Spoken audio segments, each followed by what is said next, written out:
So this What was it? movie called Warfare Okay. came after that, which is directed both by Alex Garland and a guy named Ray Mendoza, who is a combat veteran and who was actually a part of this situation, this movie, the situation that this whole movie is based on. The movie doesn't have any kind of story arc. It doesn't have a point. It doesn't have like, hey, this is a protagonist, this is an evil guy, whatever. It's just depicting what happens on an op and like how the guys treat each other. And what's going on with everything, dude? I gotta play the. Oh, here we go. Official. oh trailer. yeah. Yes. Wait. I have seen it. Yes. Yes, my wife and I went to see it. This was about Iraq. Yes. Yes, we did go see it in 2025. It's got that one dude. Oh well. He was a child actor. He's That's the that main new guy in character. the- Wait. That, Yeah, that guy. Yeah, that guy. Yes. Yeah. Yeah. We did see this. Oh, he's Yes. back. Great movie. Great movie, dude. That's a fourth fucking. Great movie. It might not have a point, but dude, it hits. No, it does have a point. It definitely has a point, but I'm saying like it doesn't have the traditional story arc of like, yes. hey, this is a good guy, this is a bad guy. You feel good when the good guy wins at the end. You know? No, this is about in the moment. In the moment. In the moment. You're on Mhm. an op and then shit goes sideways. Mm-hmm. Oh shit. Oh shit. How do we get out of this? Mm-hmm. How things just don't go as planned. Mm-hmm. We call that Murphy's Law of Warfare. Everything that can't Murphy's go wrong Law, will yes. go wrong. Yeah. No plan survives first contact. That was this. Mm-hmm. So that means not only do you have to have the initial plan, you got to have Backup. contingencies. Yeah. Yes. Yeah. This movie, it was a great movie. Mm-hmm. Sorry, I don't want to bring in another movie. No, bring it in. Bring it in. 13 hours. I thought it 13 was hours. freaking phenomenal. Really? Okay. Yeah, no, Yes. because I love 13. My dad, this was the first time me and my dad just us to the movie theater. And so that's the first time I ever watched 13 Hours. Now, I was a kid at the time, so I didn't really get all the nuance of it. But now rewatching it, it kind of seems like some like, like type of propaganda type shit. It might feel that way. Mm-hmm. So I'm obviously several years older than you. So this happened in 2012. Knowing the lead up to it, and then before the movie even come out, knowing a lot of what happened while this was occurring. Mm-hmm.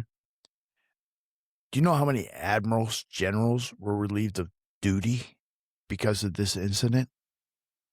Because what incident? The 13 hours. 13 hours. The Okay. attack on Osama bin Laden. no. Benghazi. Yeah. There were several admirals that were ready to send off aircraft Mm-hmm. to their request that were relieved on site by their XOs or their executive officers. Mm-hmm. There were generals that were relieved of duty because they were ready to send in troops. They were relieved of duty because they wanted to go help the people and Correct. For that call out. Okay. And they were relieved of their duty because they didn't actually send the troops, but they prepared for it. They were preparing for it. Wow. There was a couple of Air Force generals that had ordered the planes on the flight deck from like Italy, Mm-hmm. Aviano Air Force Base, which was within flying distance. Mm-hmm. And they kind of showed that, right? Yes. Yeah. They were relieved of duty, but they did not call that out in the movie. The movie was supposed to be apolitical. Wow.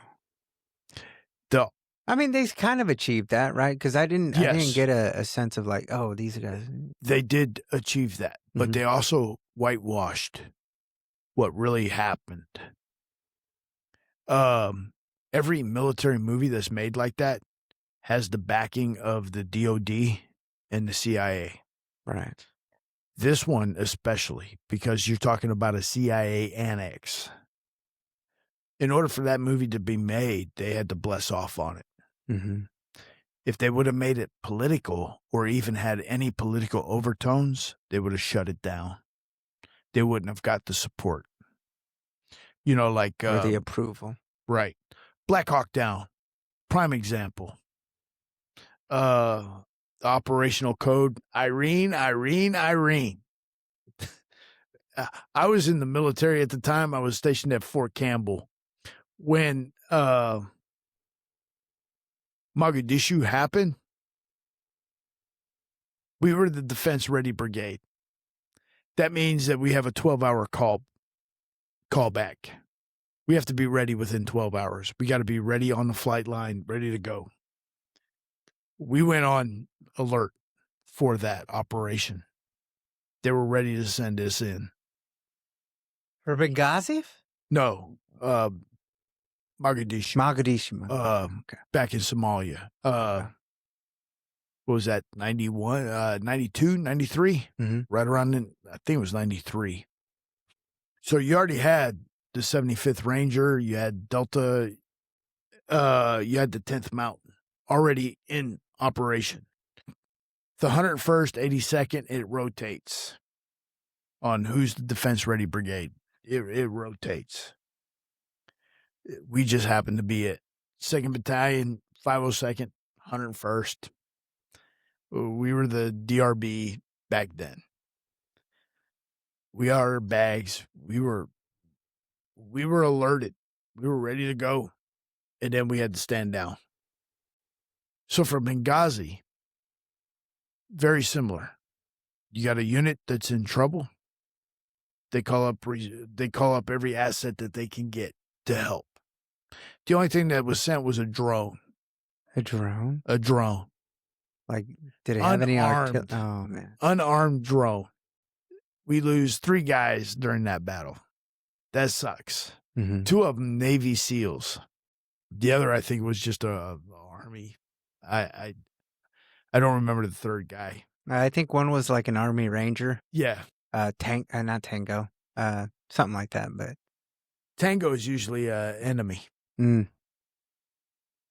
But yeah, that sort of sucks. Yeah. 3 guys dead. Yeah. For what? Then, a couple of months later, you got Hillary Clinton in front of Congress testifying. What's it matter now? In that testimony, there's freaking images all over the internet with her going, "What does it matter now?" Oh, like, whoa, wow. you bitch. Yeah. It does fucking matter. I don't like frogs, but that's beside the point. Yeah. Being Army, I'm partial to the Special Forces. Yeah. The quiet professionals. Uh-huh. They call them the quiet professionals because who's writing fucking books? Mm-hmm. The Navy SEALs. Yeah. Yeah. That is true. Have you ever heard of John McAfee? Yes, I have. Yeah. He was You're talking about the PDF? Huh? No. No. John McPhee. I'm sorry. Not McAfee. Oh. McAfee was the computer software. Yes. Like, yeah. No, I'm talking about John McPhee. His name, he's like the sheriff of Baghdad is what they called him. No, I'm not. His nickname is like Shrek. No. Yeah. I'm not familiar.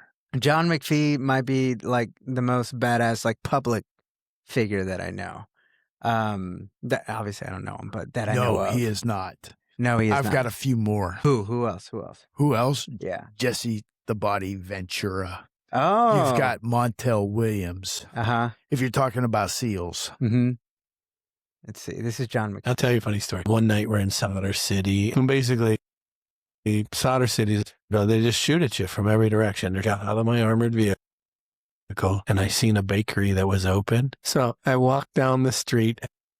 Everyone thinks I'm crazy. They're shooting everywhere, ricochets. I walk into the thing and I hold out my bag. I held it out and I said that word for cookies. And these fuckers thought I was robbing them. And then they filled this bag with it. Like, I don't know. And then I pulled out a bunch of money. and I just set it down like a lot of money. You know what I mean? More than the cookies were worth. I come outside. I was like, open up. I got some cookies for you. And he cracks the window. I'm like, open window. I'm not opening the window. You know, I took a cookie and I just started jamming up through the slot, and they're like bouncing off his helmet. Bill was like, John, only you would walk through Solder City to give everybody cookies. And I was like, thanks, Bill. I'll tell you a funny story. Yeah. Navy SEALs are known for being braggadocious. Uh-huh. This guy wasn't a Navy SEAL. He wasn't? No. I think he went to Marines and then he went into Special Forces. So like I am not Army. taking Army. Sorry. Yeah. So within the Army, Mm-hmm. you've got the Rangers, which is basically a blocking force for the Special Forces. Mm-hmm. So you have your Special Forces, which is the Green Berets, the Green Beanies. Green. Those are the quiet professionals. Then you got Delta Force. But then you got Tim Kennedy out there, man. Oh, fuck him. That bitch was National Guard. Take a look at his profile sometime. Yeah. I read his book, dude. I believed it. There's a company called Ranger Up. Mm-hmm. I've bought a couple of their shirts. Mm-hmm. And oh my, I hate for saying this because I like Ranger Up. Mm-hmm. But they have Tim Kennedy because he was the MMA fighter for a while. Mm-hmm. Tim Kennedy to me seemed like he was a Navy SEAL more than he was Special Forces. Mm-hmm. He broke the mold. Mm-hmm. Special Forces are what they call the quiet professional. They don't brag. They don't go out and promote themselves. They're quiet. Mm-hmm. There's a lot of them out there. My cousin married one. Quiet guy. Couple of years older than me, but him and I served during Desert Storm at the same time. Wow. He was on Schwarzkopf staff. He doesn't brag. The only reason why I know is my wife and I went and stayed with my cousin for for 2 weeks. Mm-hmm. And we just enjoyed each other's company. And I said, hey, I hear you're a SF guy. Yeah. He's like, yeah, I was SF and da-da-da. And he was telling me the story of how he got on the Schwarzkopf staff and being Special Forces. And he was, I think, a lieutenant colonel at the time. And he's like in between jobs and he's calling, they call branch, is what we call branch. So you have a Special Forces branch, you have an infantry branch, and they determine assignments. So he's on the phone during Desert Storm, and he's like, hey, branch, I need an assignment. This is where I want to go. Yeah. Can you get me an assignment? So branch is working on getting him an assignment, and they come up with one on Schwarzkopf staff. He's like, I'll take it. So he's part of the planning team, what we call S3. Staff 3, it's operations. Mm-hmm. So he gets on an operations team with Schwarzkopf. So he's not on the S, he's on the G level. So it's general staff. And so he's on part of that planning process of how we invade Iraq and get the Iraqis out of Kuwait. Mm-hmm. Was he an impressive guy? He's tall. Most of the Special Forces guys that I knew were short. Mm-hmm. Now with modern ideology and perceptions, you're expecting this big buff guy pumping like 300 pounds on a bench press. I'm more scared of the freaking short guy than I am that big buff guy. Why? Mm-hmm. In high school, my senior ROTC instructor was a colonel, full bird colonel, Mm-hmm. little short guy. I gave a left-handed salute once, just goofing off. He's like, if I ever see that again, I'll break that fucking arm. Left-handed salute. I'm like, oh shit. He took that military tradition seriously. Yeah. I get to Fort Campbell in 92. We got another short little dude that was my brigade sergeant major. I don't remember his name. He lost a nut from, no, I kid you not. He lost a nut from a landmine. Oh. So I got in as most of the Vietnam vets are starting to leave the military. Mm-hmm.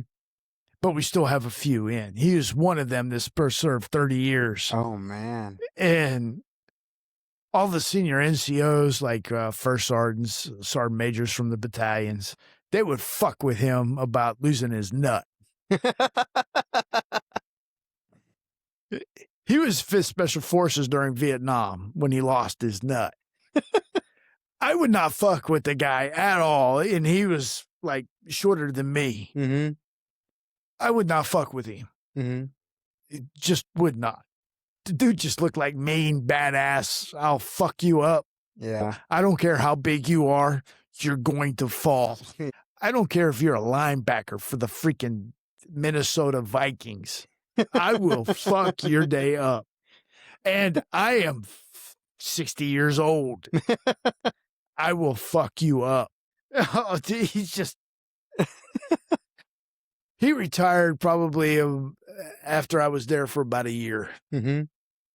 I think he had his max of 30 years and retired. Yeah, I would not think about crossing that guy. I would make a hole and make it wide just for him to walk through. Yeah. There are some guys you just don't mess with. Yeah. I mean, especially these SF guys. There's a book that just came out by this guy named Seth Sharp called The Cartel of Fort Bragg. Oh, Have you heard of that? Yeah. I am vaguely familiar, but I did read a story on that. Yeah. Yeah, he was on Tucker, actually. That's probably where I heard it from. Yeah. Yeah, the Cartel of Fort Bragg, and that's when I realized that these guys, they definitely don't get at the very least, they definitely don't get compensated for their efforts nearly enough to where they're by compensated I mean like taken care of, like their whole like life going forward, because these guys, they seem some shit, and they were very disillusioned. And well, when you get to that place where you have all these skills that know, like very, like You have a particular set of skills. particular set of skills. Yep. I know what you're talking about Mm-hmm. quite well. Yeah. And how else are you going to use these skills once you're outside of the military? You train others. Mm-hmm. You don't just train others. You execute some or like organizational type things within. You take care of yourself when the government doesn't. You know what I mean? So special forces. Mm-hmm. They're the new Rangers. So during World War II, we had Rangers. Mm-hmm. They were used for like D-Day. What is that? Point du Hoc. They were used, and they scaled the wire. And then you have the first special forces, or the first special operations. I can't remember what it was. It's the USA Canada group. Mm-hmm. During World War II. USA Canada. Yes. Wow. Okay. First Special Forces group. Mm-hmm. That's where they get their heritage from. Mm-hmm. So Canadians also have like this. They have some badasses. Yes, they were badasses. There was some conflict, definitely. There's a movie about it too. Hell, I can't remember. I'll have to send you a link later. Yeah. But yes. By the way, let me tell you this right now. So long as you're willing, this is definitely not going to be the only podcast we ever do. I would love to have you back, man. Well, like this... thank you. Thank you.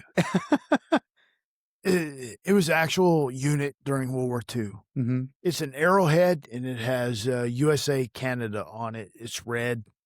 I'll send you a screenshot of that as well. Mm-hmm. Impressive. They fought in, I think, maybe 2 battles, maybe 3. But the 1st Special Forces group out of the American current U.S. Army organization traces its lineage back to them. Mm. Rangers go clear back to the Revolutionary War. I don't know. For me, the Rangers, they have a lineage that goes back way further. And it goes back to Indian warfare. Indian? Yes. Okay.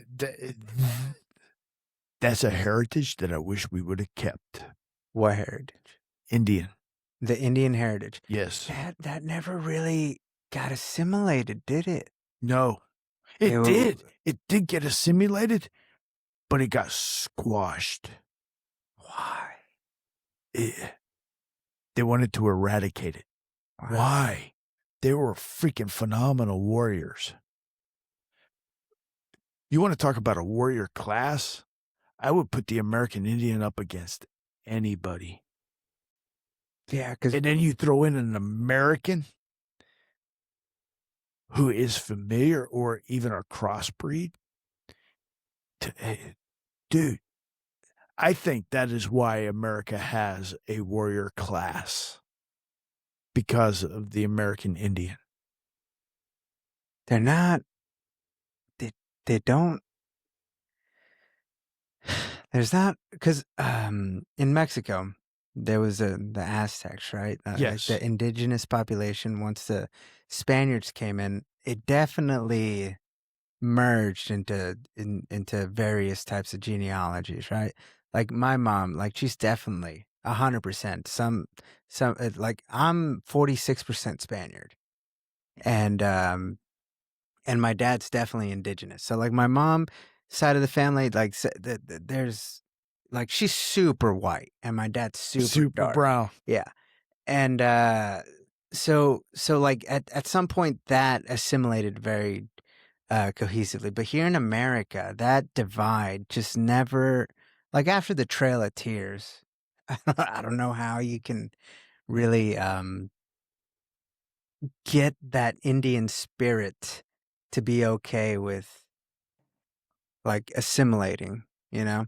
And then whenever they started, you know, giving like, hey, we'll give you this Indian territory here.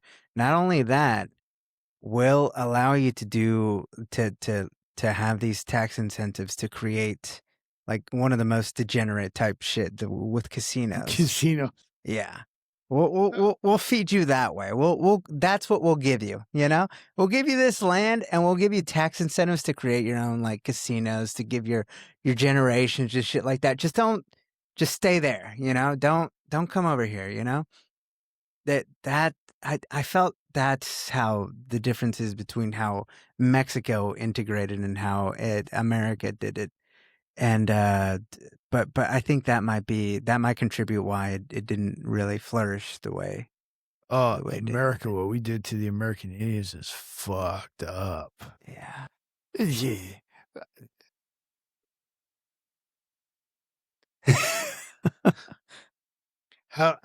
How do I approach this? The tomahawk. The tomahawk. Atlanta Braves. No. Fuck. No. The tomahawk. That is a weapon of war. It is a useful tool. Mm-hmm. Have you seen the terminal list? Yes, I have. Yeah, I love that one. Yeah. Tomahawk is the main symbol of it. the tomahawk is synonymous with the American Indian. Mm-hmm. Early trappers, traders, they had an affinity for that tool. Mm-hmm. They carried it. Trappist traders? Trappist and traders. Trappist and Trappists. So what's a Trappist? A hunter. A hunter? So there was a time when beaver hide Mm-hmm.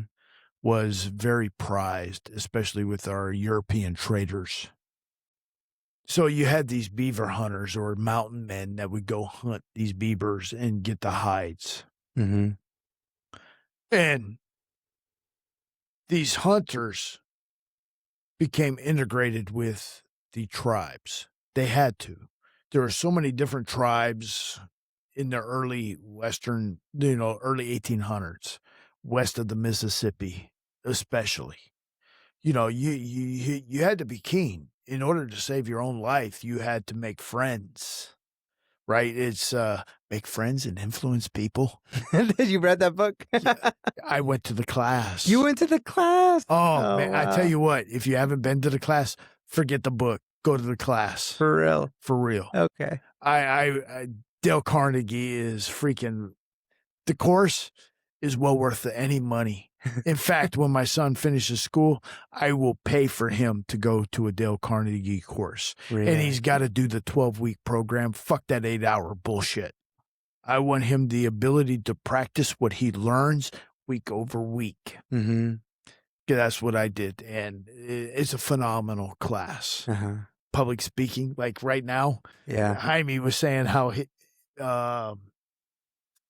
intimidated he was about being on camera. Yeah, no, it is a very intimidating feeling. The first 3 podcasts that I did, not usable at all. Dude, I was so nervous. I didn't really know how to use the equipment. We couldn't really get into any topics. We were just all so nervous. So, I know I'm being videotaped. Jaime told me. Mm-hmm. It gives you that public speaking ability. Uh-huh. So I'm already comfortable with public speaking. Oh, you are comfortable Yes. with public speaking. So, being videotaped is not a new dynamic, but I'm like, so what? I'm well, gonna trip that's up the on my attitude words. I take to it nowadays. It's just if I do get in trouble for some words, then I don't know. I feel like I'm okay with it. I really just want to get to know people and really just flesh out whatever ideas that are in my mind. And if that's a crime, then all right, so be it. I want to see what, I really want to understand people and different perspectives in the world and shit. So when Jaime, I guess after he did his, I don't know what day y'all did that on. I think it was a Sunday. I think it might have been. Yeah. But the first time he saw me after this podcast is probably when I think it was probably the Thursday after that. He's like, dude, you got to meet Gerardo. You two are going to hit it off. He goes, he talked about the Israeli and Zionist bullshit. Yeah. He's like, dude. He goes, you got to do it. Yeah. And I'm like, I listened to him. I'm like, okay. I go, why? He goes, because you know a lot of shit. You know a lot. You definitely know a lot of shit. I don't know a lot of shit. I said, I'm full of shit. I don't know jack shit. I said, but I do know what I believe. I do know. I go, I like to take information and I'm grading on what is, I'm trying to figure out what is true and what is not, what is bullshit. And the more that I'm alive and above the earth or above ground, 6 feet above, there's a lot of bullshit that we're fed. So much. COVID. Or no, take this back. when they implemented the Patriot Act, Dude. I had to go out to California for work and had to go to San Jose. And this was like 2007. And they just introduced TSA. And we had this long, I was in California in San Jose at the San Jose airport, flying back to Austin after 5 days in San Jose. The line to get on the flight was out into the fucking parking lot. Just so that we could get patted down and checked. I'm like, why the fuck aren't the American people pissed? Yeah. I remember during Desert Storm when they had armed troops walking through airports and people were pissed. Here we are 12 years or 15 years later and people aren't pissed. They're compliant. Very. What the fuck happened? I'm pissed. I'm an American. I should be able to get on this flight and go wherever I want. I have the freedom of travel. Why aren't corporations pushing against this? But I'm, 36, 37 years old at the time. And over time, I start to realize that people are complacent in their everyday lives. They're more worried about what's happening Saturday. When's that dance recital? When do I have to go to that T-ball game? Or when's the next time I'm going to the club? Yes, Yeah. for the younger generation. But I'm more concerned about those that are married and have families. Mm-hmm. You're allowing the government to control you and your family. What the fuck is wrong with you? Why aren't you opening your eyes? I'm pissed. I know that if I voice my opinion, I'm already on that list. Shut up and be compliant. Yeah. Because if I open my mouth, ain't nobody coming to save me. I think about what the Bible talks about. You either stand for with Christ or you stand against him. If I'm standing for Christ, then I'm going to be persecuted. Well, that's the most radical thing to say for a long, long time, is to say that like Christ is king. Like that will get you killed to this day. The 20th century has seen more Christian martyrs than ever of all time, or just really anyone who dies for their faith. It's really just been Christians that have been, yes, like really persecuted that way. I don't disagree. I would emphatically agree with you. But here in this country, which is a Christian country, yeah, where we have freedom, why aren't the people standing up? If I stood up, I'd just be a radical. But then again, Jesus was a radical in his day. Oh yeah, 100%. The cost for me is losing my wife and son. Nobody wants to lose that.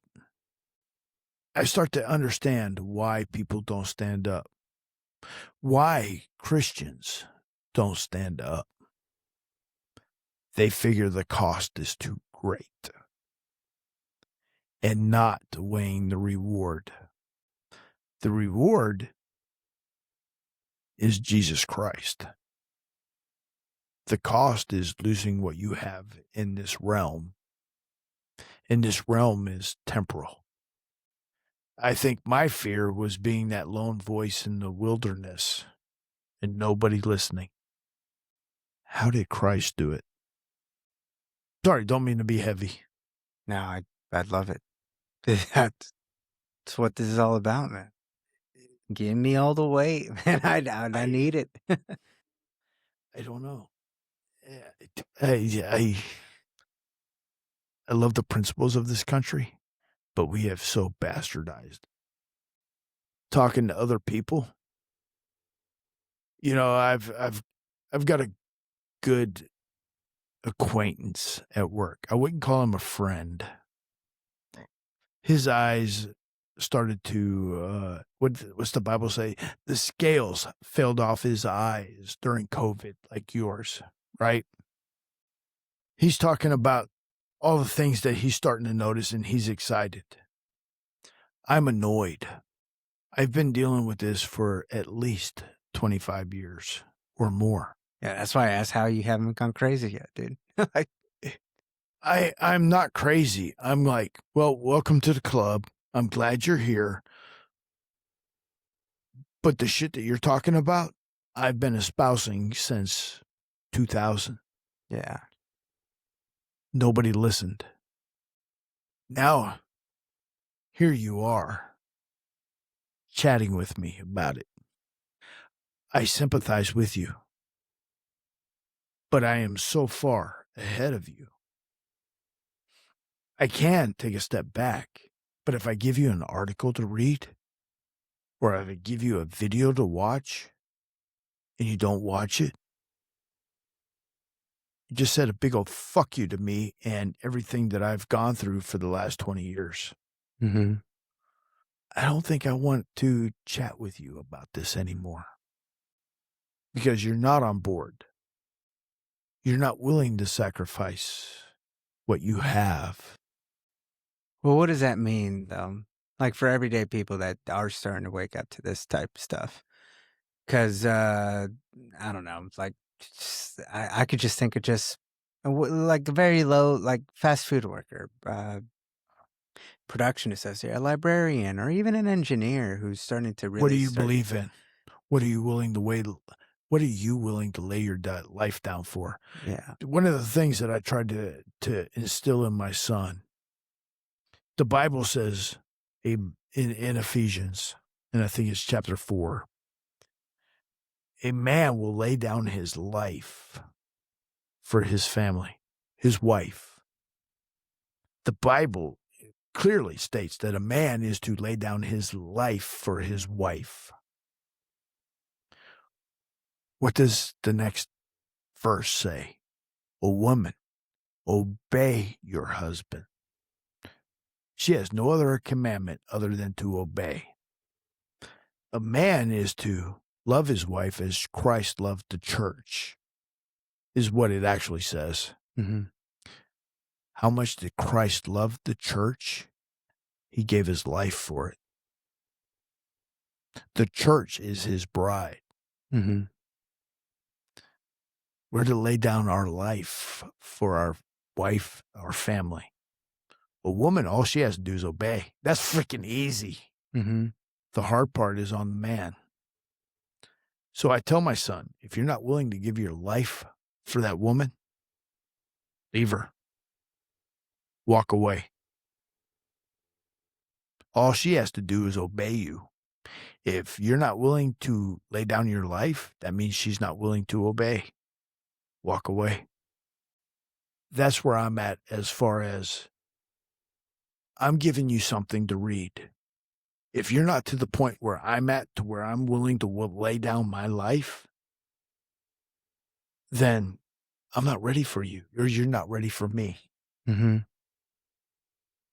Or you're not ready for what's going to be called upon you. The Revolutionary War.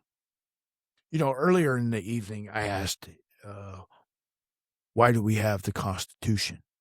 What is the driving force between, the Second Amendment, the Fourth Amendment? We have the Second Amendment because of tyranny, as you called out. What tyranny are we talking about? The Fourth Amendment, being able to introduce evidence into a trial on your innocence. We have a constitutional amendment that prevents the government from forcing you to house government troops. Why are all those amendments in there?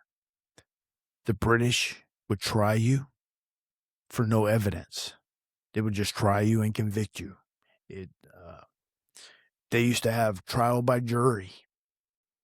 During the Revolutionary War, the British military would force you to house and feed British troops. The British military would force you to? Yes. There's a series called U-Turn. U-turn. Yes. It's a Revolutionary War era. It's a Revolutionary War docu-series or mini-series. Mm-hmm. And it's actually quite good. It's very good. Mm-hmm. It talks about Washington. It portrays Washington spies during the Revolutionary War. It does cover historical events. They exaggerated, of course. It is a TV show where British troops are housed in Patriot homes, and the Patriot has to sustain those troops while they're living there. So it's at no cost to the British government.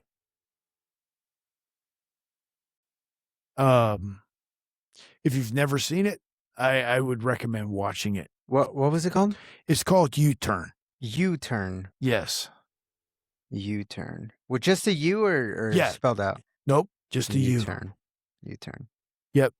To hell and back and U-turn. Yes. Mm-hmm. Really, U-Turn, I think, is like maybe 2 seasons, 3 seasons. Mm-hmm. I can't remember. I don't think it was HBO. I can't remember. But it's actually, oh, sure.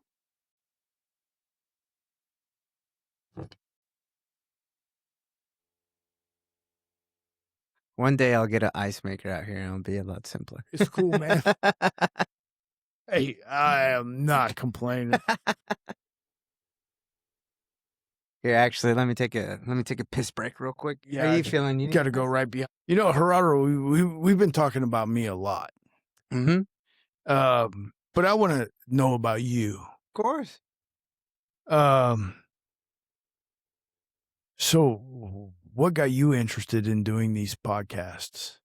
Well, I've been wanting to do one for a long time. Me and my friend Travis, we would have these long conversations on night shift, and it would just go on for hours.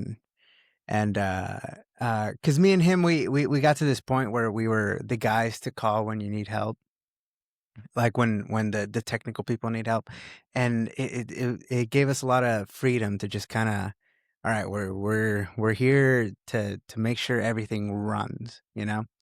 So it gave us a lot of freedom to just, you know, be on this little cart, just be like firefighters going everywhere.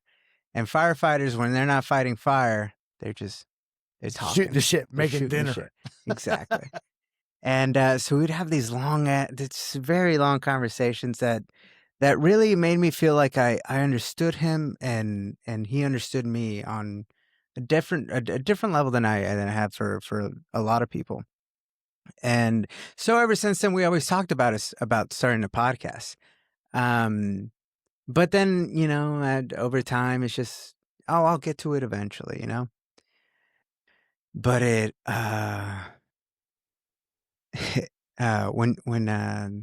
when Charlie Kirk got shot, when he got murdered, That's a good way to describe it. when he got murdered, it did affect me. It really did, you know. Why did that impact you? How?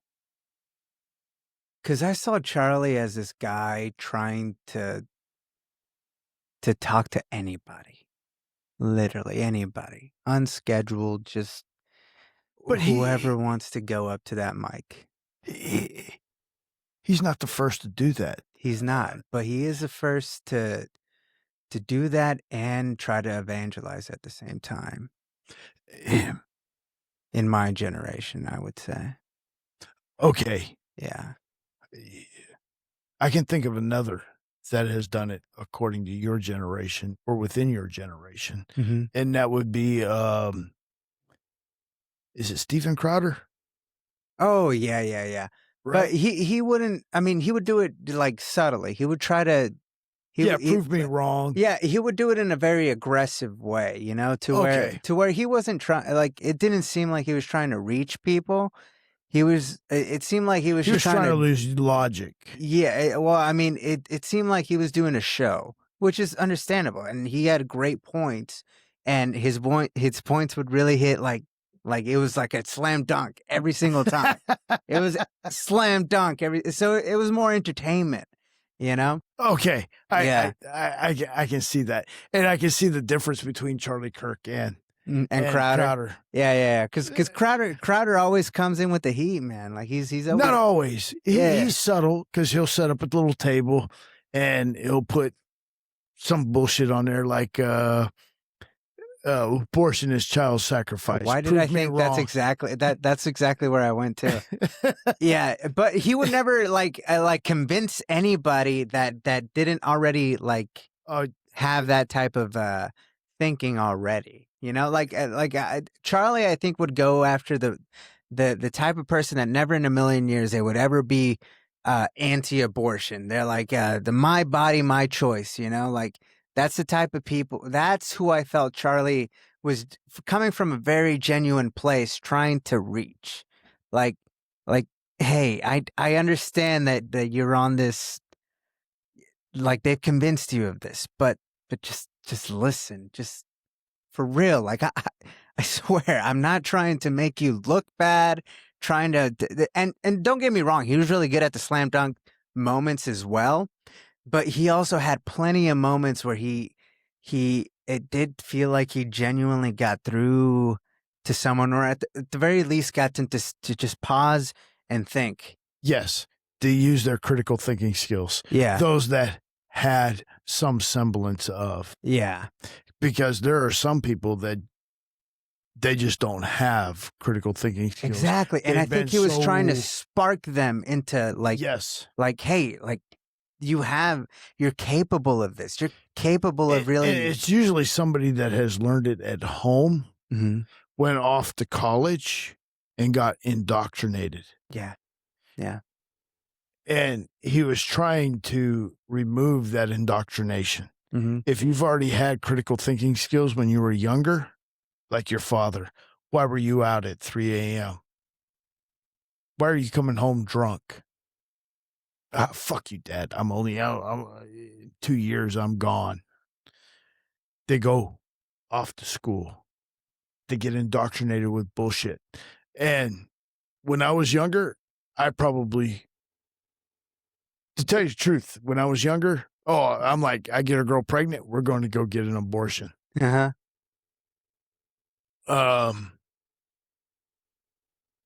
Sometime around the time I got born again, I'm going, oh, hell no, that's murder. Uh-huh. I don't know what switched. Yeah. I don't know what switched either, honestly.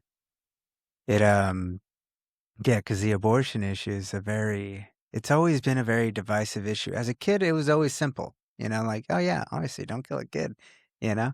And then growing older, you don't really think about it, or you hear about it, but you don't you're not looking for trouble, you know? So you never bring it up. You don't want to talk about it with people, you know?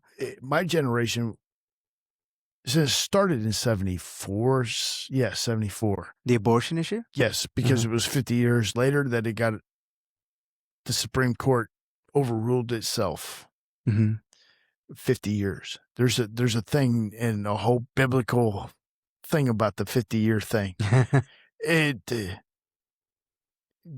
That is for probably another conversation. Oh yeah, this won't be the last. That's for sure. I hope not. Yeah. I've enjoyed myself, so I thank you for the invitation. No, thanks for coming, man. Oh, absolutely. And anytime you want to chat, I'd love for you to chat with my other friends, the other people that have been on this podcast. Like, for example, one guy that I find super interesting. I just love talking to. His name is Carlos Lara. You've listened? Have you listened to that podcast? No, Jaime said, "Hey, Carlos was it Carlos? I think was here when Jaime was here." No, Jaime Or- was alone, but when his son was here, he was here with Okay. Carlos. All Yeah. right, then it was probably from that podcast. Yeah. And Jaime mentioned Carlos, and he's like, "Oh, dude, man, you will enjoy." Yeah. Yeah. I will have to go back and watch. Yeah, 100%. Yeah, and I'd love to have both of you in here, not just him, but any other person, because he's also, I think, going through, like, he's also thinking about it now. Thinking about what?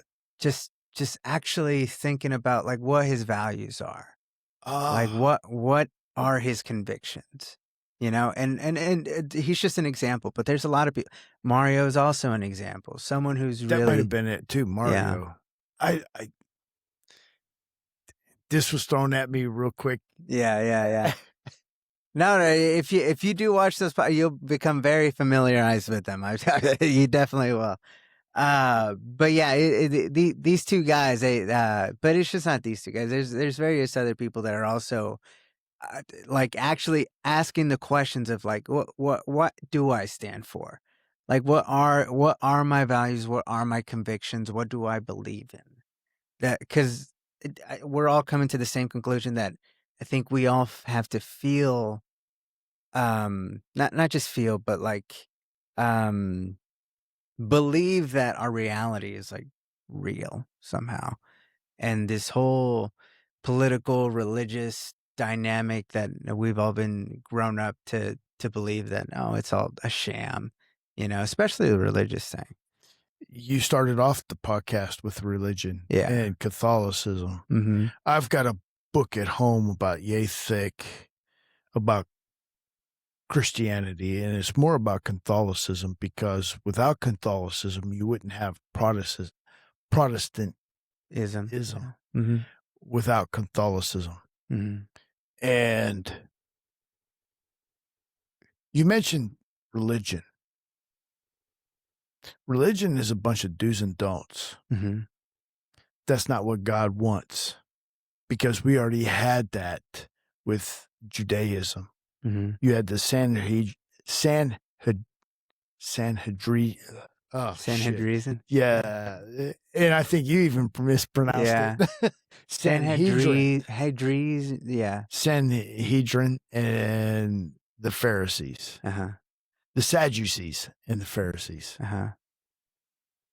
That was the religious order, and then the religious police.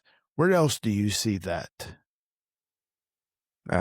Muslim countries now? Islam. Yeah. Yes.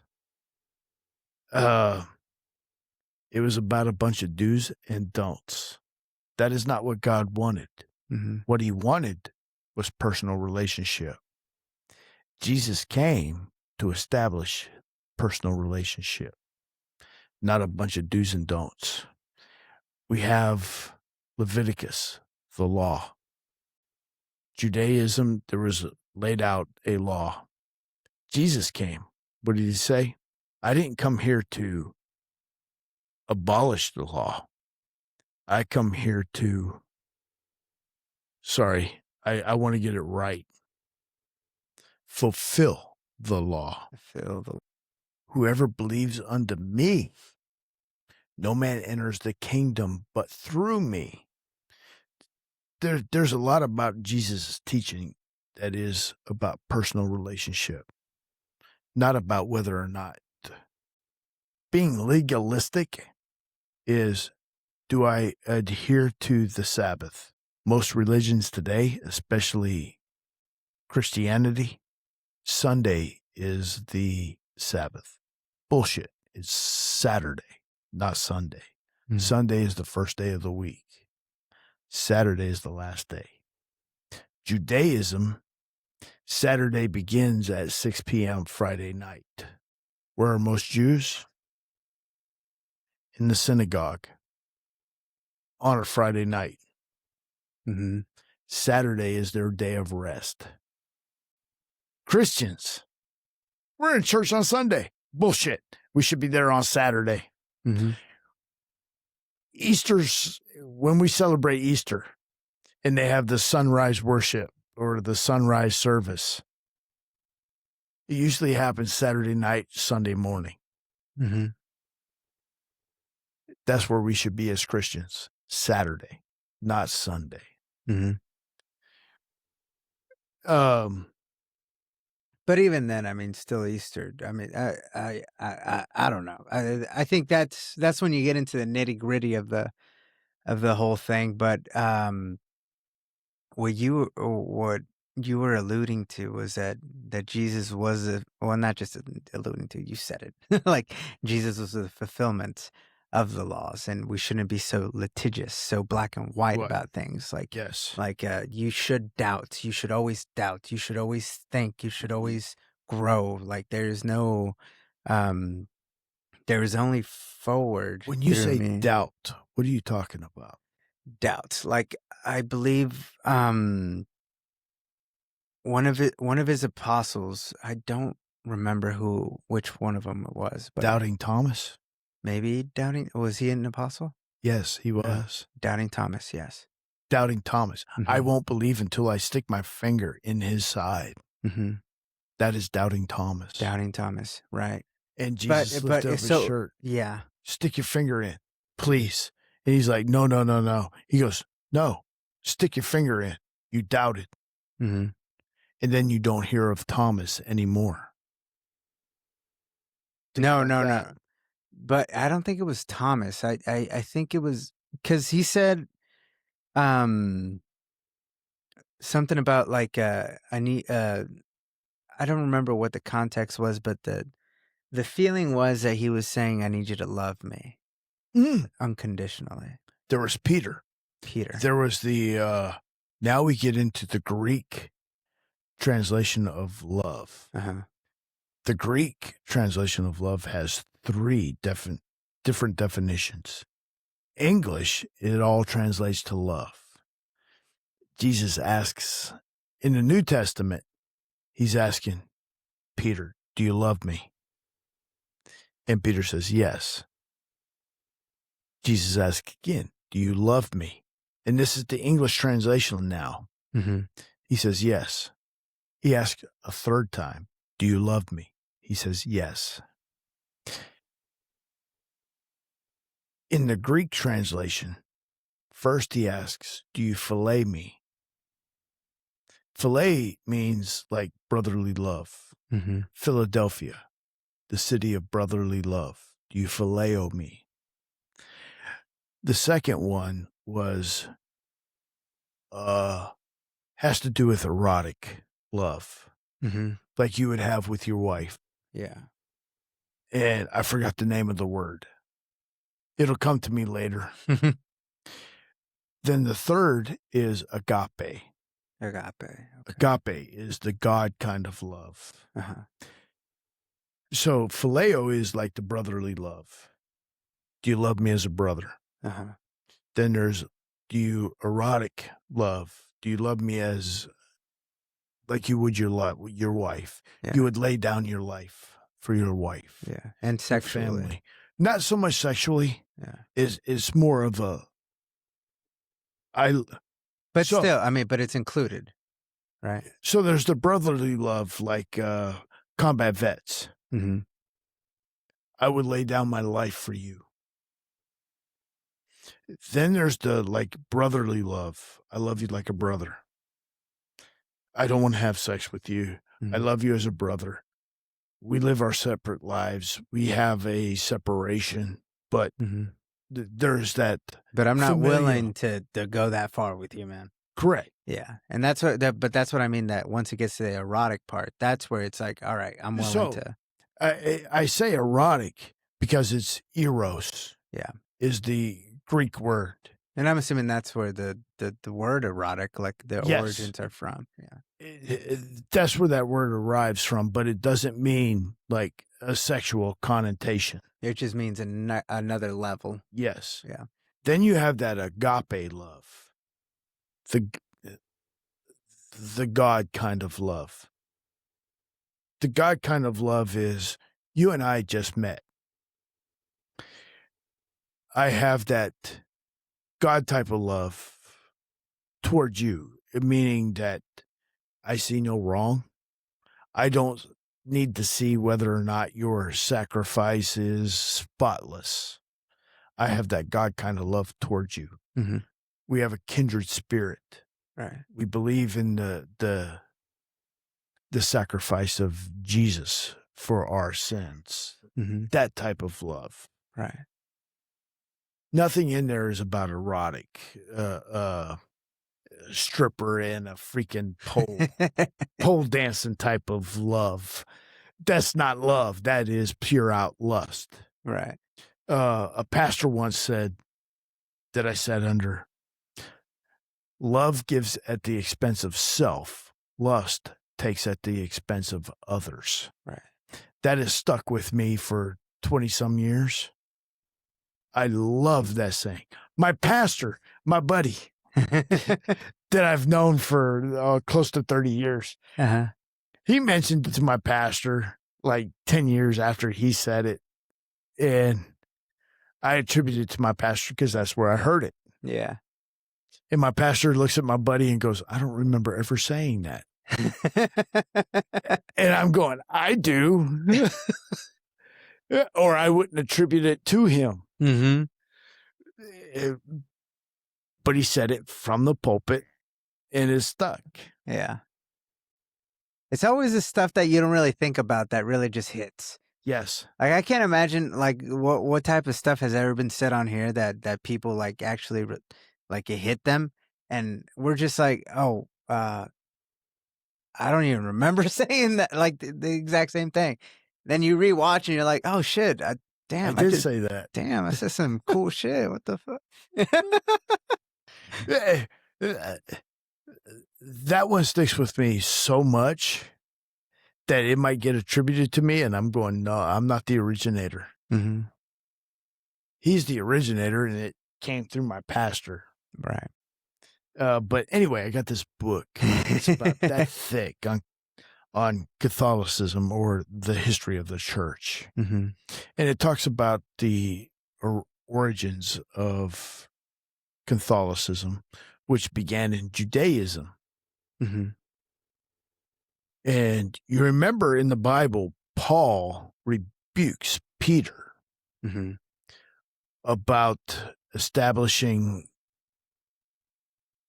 Peter was trying to reestablish the law through Christianity. And Paul rebukes him, and I'm trying to remember the passage. Mm-hmm. I got a Bible right here. If you... I'd have to use mine. I'd have to use mine, and it would take me a while. I'm trying to remember the verbiage. King James? No. NRSV. Oh, okay. Yeah. It's in the New Testament when Paul rebukes Peter.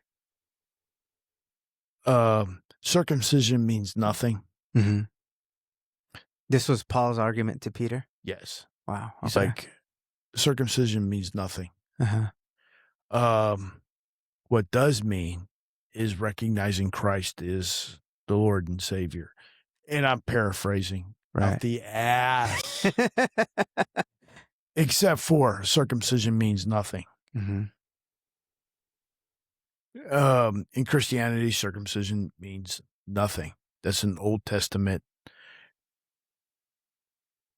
Doesn't mean when you become a Christian and you're uncircumcised to go get circumcised. Right. No. That's the law. The law brings death.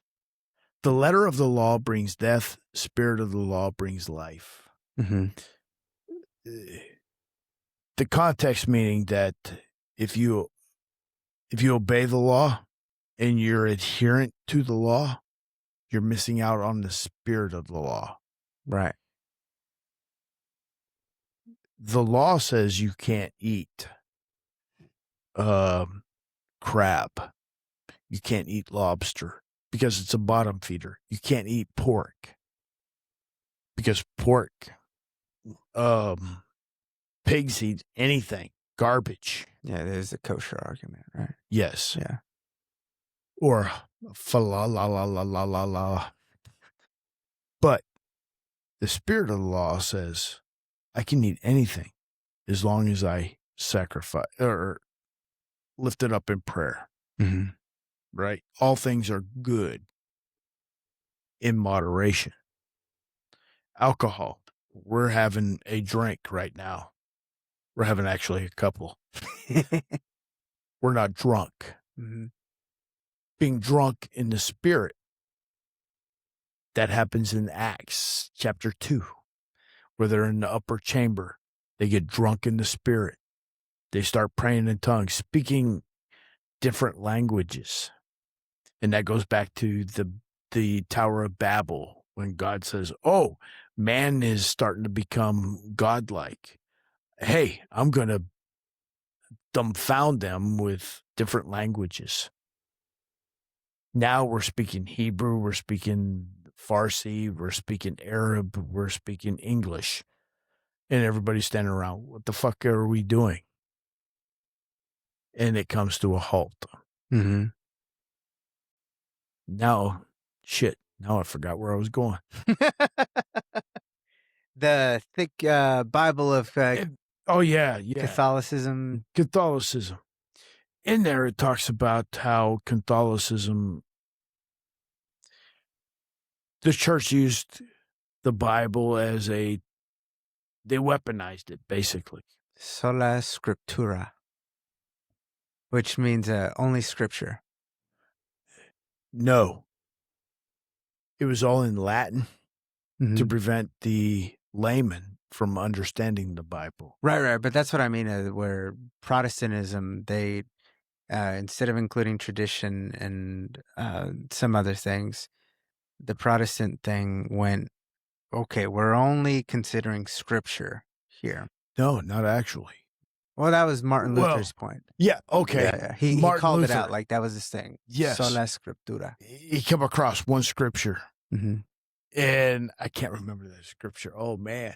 I had it memorized for a long time. Oh, It'll come to you. It'll come to you. it'll come. Oh, what was it? Oh, it was about the believer and faith. The just shall be, something about just shall be delivered by faith, or I'm sorry, it's been a while since I've been in church. Justified. The believer shall be justified by faith. Mm-hmm. That was the scripture. And you know what Martin Luther's job was for the Catholic Church? No. Was to transcribe the Bible. So he would go through this whole ritual of washing, cleansing himself before he actually started reading and transcribing from Greek to English or Greek Latin, to German, whatever the language was. I think it was German because he was German. No, he to German, but the original Bible, was it Greek or Latin? It was a combination of all sorts of stuff. Yeah, Greek, Latin, Greek. Yeah.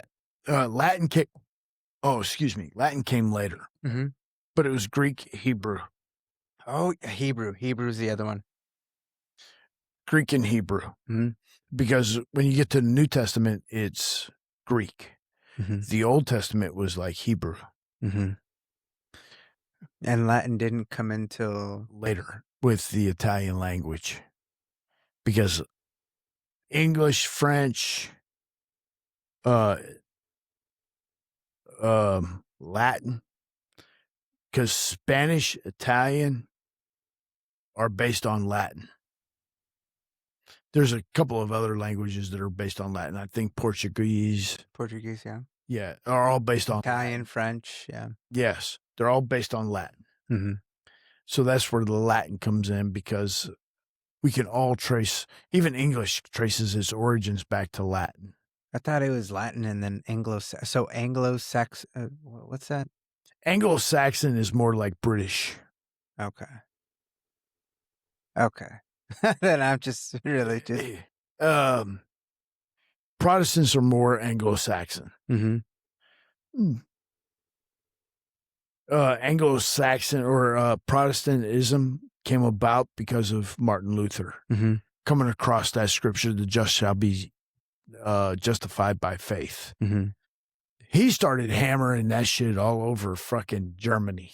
Yeah. And they put a death warrant out on him. Yeah. He was running around from kingdom to kingdom looking for sanctuary. Yeah. But he's not the only one. There's been different movements of God throughout time. You know, that's actually the first time I've ever heard like the scripture that he notes, or like what he's known for. Yes. That faith alone justifies. It's faith alone. Shit. Now I forget. By faith, or You'll rewind it. You know, I mean, fucking just go back forward. You'll get it. But yeah, no. My point is that is a very. It's one of the dividing factors that kind of divides Protestants and Catholics, is that Catholics believe that to be saved, they don't even believe this. It comes down to works. Yeah. They just I recommend Robert Barron. Have you ever heard of Bishop Robert Barron? I can't say that I have. If you really want to like think about like the philosophy and just giving a fair shake of it all, Judaism, Hinduism, Muslim, and just trying to get to the root of like what is and isn't, this guy really just goes to a like I have to re-listen to what he says like maybe 5 or 6 times before, like every single time it hits me. Like I get something from it every single time. And then after but every single time that I listen to it, I'm like, oh man, like I was over here reading the Bible earlier because it just something that he said that made me, you just like act it. Don't just, think it, like start doing stuff. Right. Yeah. The Bible is the living word. Mm-hmm. I get it. I understand what you're coming from. I haven't heard of him. Yeah. For me, there was a guy named Ravi Zacharias. Ravi Zacharias. He was a Christian apologist, and I say was, he is now passed. Really? He ended up getting caught up into a sexual tryst, if you will. What is that with? See, that was one of the main things that got me separated from the Catholic Church, was that whole pedophilia thing. Okay. Like that hit me in a like, okay, like, all right, this is, I guess it's Santa Claus then, right? If it get to this point where, because I really looked up to a lot of priests when I grew up. There's these 2 priests that really did have a profound effect on my life, in that just like how they were and how they treated me and how they were, like how they performed the mass and how they, like they did a lot to really just make me feel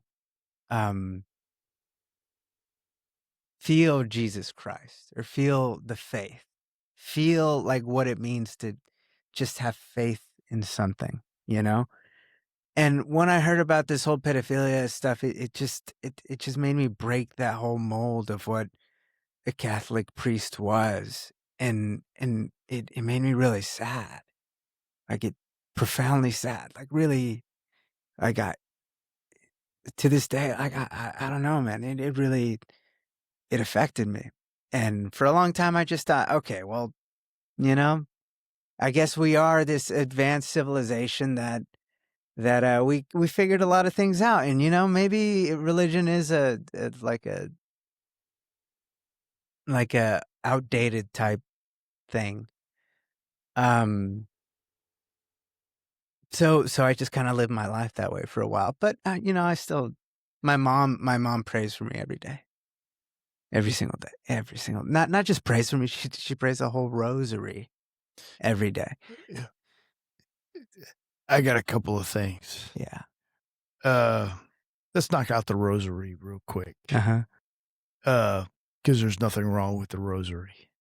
Usually the rosary is like Our Father who in heaven. Mm-hmm. Hallowed be thy name. Hallowed. When you understand and break down that prayer, it's eye-opening. 100%. How? I'm sorry. Go ahead and say it. Our Father, who art in heaven. Who art in heaven. Right? Who art in heaven. Hallowed be thy name. Hallowed be thy name. Or that alone. Hallowed. How holy is your name? Yeah. Man, it's been years. I'm sorry. No. What's the second? Thy kingdom come. Thy kingdom come, thy will be done. When you break that down, when you say, the Lord, your kingdom, your sovereignty, thy will be done. I'm trying to recall how my pastor broke that down, because I can go on an anti-Catholic rant. But what changed my mind was when he broke that prayer down and he talked about each element of that prayer. And you're like, holy shit, that's fucking eye-opening. Yeah. That is eye-opening. There is a lot to say about that prayer. Now, when he gets into the dogma of Mary, the Virgin, but then what happens is that you have the miracle of Fatima in Italy with this, I think it was three girls where the Virgin Mary appears unto them. That changes your mind as well. You're like, wow, the miracles that have happened because of that. And like I said, I can go on an anti-Catholic rant for days. But there are certain things that I've heard in church. And like I said, I'm Protestant. I am a Christian, non-denominational, Pentecostal Christian. My ex-wife was Catholic. She was Hispanic. Her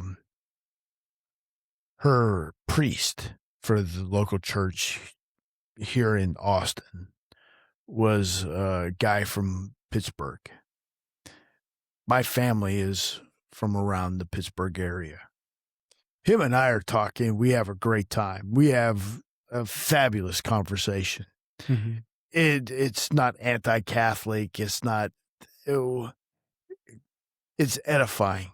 It's the building up. Mm-hmm. And that's what God wants, is the building up of his church. And I'm asking him as hey, I'm a born-again Christian. Why can't I partake in the what do they call it? Eucharist. Mm-hmm. Thank you. And I go, I believe in God. I believe that Jesus Christ is my Lord and Savior. I believe that he died for my sins, rose again on the third day. And I said, why the hell are we celebrating Christmas? We should be celebrating Easter. Yeah. Because in Easter, we are given gifts. Because if it wasn't for his death, we wouldn't be able to cast out demons. We would not be able to lay hands on the sick, and the sick shall recover. And his resurrection. Yes, his resurrection. We are the good news. Yes.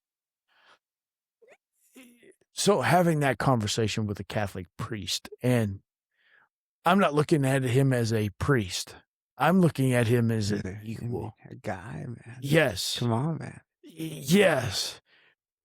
He ended up leaving that church, and she ended up getting a Hispanic priest from Central America. Uh-huh. Great guy. Again, we're having that same conversation. And you struggle with the pedophiles within the church. Yeah. When I say that I can go on a rant about the Catholic religion, I can go on all day.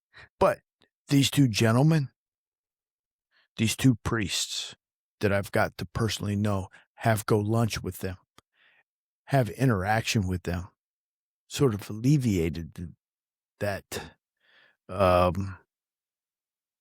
disdain that I have for the Catholic Church. Now, that disdain has not eroded. But when I think about the Catholic Church, I think about these two priests that I have personally interacted with. Honorable men, godly men. Again, I could not partake in the Eucharist. Mm-hmm. But what was their response? The only Protestant denomination that they would recognize at that time was the Lutheran. Mm-hmm. You remember that book I mentioned by Ye Big? You know, the Lutheran, every movement of God has created a new denomination within the Protestant church. And I would say that it's all related back to the Catholic Church. So you could say every movement of God throughout history has been a separation from the Catholic Church. Mm-hmm. You have the Lutheran movement. That's why Lutherans can partake in the Eucharist. From the Lutheran, you have the Methodist. That's where my family has traditionally fallen, is within the Methodist. My, paternal grandmother was Lutheran. My maternal grandmother is Methodist. I am non-denominational, Pentecostal, and that's by choice. But what does it mean to be non-denominational? Non-denominational is, Christianity. You have a lot of denominations. Think about money. You have a dollar bill, you have a $2 bill. It's a denomination of the word, the word of God. Each denomination has come about because of a movement of God. Mm-hmm. In that book, it talks about in the 1960s where in Pittsburgh, they have a movement of God where they start speaking in tongues. If you look at the Catholic Church does not recognize speaking of tongues until the 1960s. And even then, from then till now, you have to be somewhat anointed in order to speak in tongues. The Protestants believe that you can speak in tongues since the book of Acts, when they're all up in the a second floor level. They're worshiping God, and the Spirit of God falls upon them, and they start speaking in tongues. The Bible also says about speaking in tongues that you need an interpreter to interpret the tongue. If you don't have an interpreter, tongue shouldn't be speaking or spoken. So it's like, it sounds Islamic. Mm-hmm. Oh, so you've heard it before? Have I heard what? Tongues? Yes. Wow. Okay. Not only that, it talks about, the Bible talks about being baptized in water and then baptized in the Spirit. The evidence of being baptized in the Spirit is the speaking of tongues. I don't know this, but in my head, just quick, like when I got confirmed, they give the sign of the cross. The bishop, it's always a bishop. It's never a priest. A bishop gives the sign of the cross on your forehead with oil. You're anointed with oil. Yeah. And I think that's, I don't recall, but I think it has something to do with the Holy Spirit. That could be. I don't know Catholicism. I don't know, because I've never thought about it. Like right now, when you just said that the baptism through water and baptism through, what was the second one? The Holy Spirit. The Holy Spirit. That's why I thought it is that, okay, when you're baptized, one of the sacraments is, the first sacrament is you get baptized and then you get confirmed. Right. Well, I mean, the second sacrament is the Eucharist. Then you get confirmed. When you get confirmed, just you speaking about it made me think that maybe that's the second time we get baptized, in a sense, is that we're anointed with the Holy Spirit. So being from Protestant background, in order to be baptized, it has to be free will. That means that, yes, as a baby, growing up Methodist, or my grandparents being Methodist, my mother was probably Methodist. My dad was Lutheran. They didn't follow the church. Oh, when you say church, which church? The Catholic Church? No. Oh, No. Lutheran and Methodist churches. Oh, okay. So they weren't. Because they were mixed denominations. My dad lost his father, my grandfather, when my dad was only 7. I never knew my paternal grandfather. He was long gone and dead for like 22 years by the time I was born. My mother was Methodist. My mother was a wild thing when she was younger. She had a rebellious streak. All right. So I've got an older sister that I have never met. Wow. My grandparents sent my mother to Pittsburgh to have this child and gave it up for adoption. Now we have heard from my half-sister. She was wanting to know about family ailments. Oh. But we have never met. I don't think we will ever meet. Really? Yeah. My father, since he lost his father when he was 7, my father had a rebellious streak against God. Your father did? Yeah. Uh-huh. I think he has some anger about losing his dad. My grandfather passed away in a workplace accident. My father ended up having a trust in his name, and he got some money. Back in the day, it was quite a sum. So I think he has some angst against God. Because later in life, when I became born again, I was like, hey, Pop, how come I didn't refer to my father as Dad. I would call him Pops. I would call him Padre. Padre.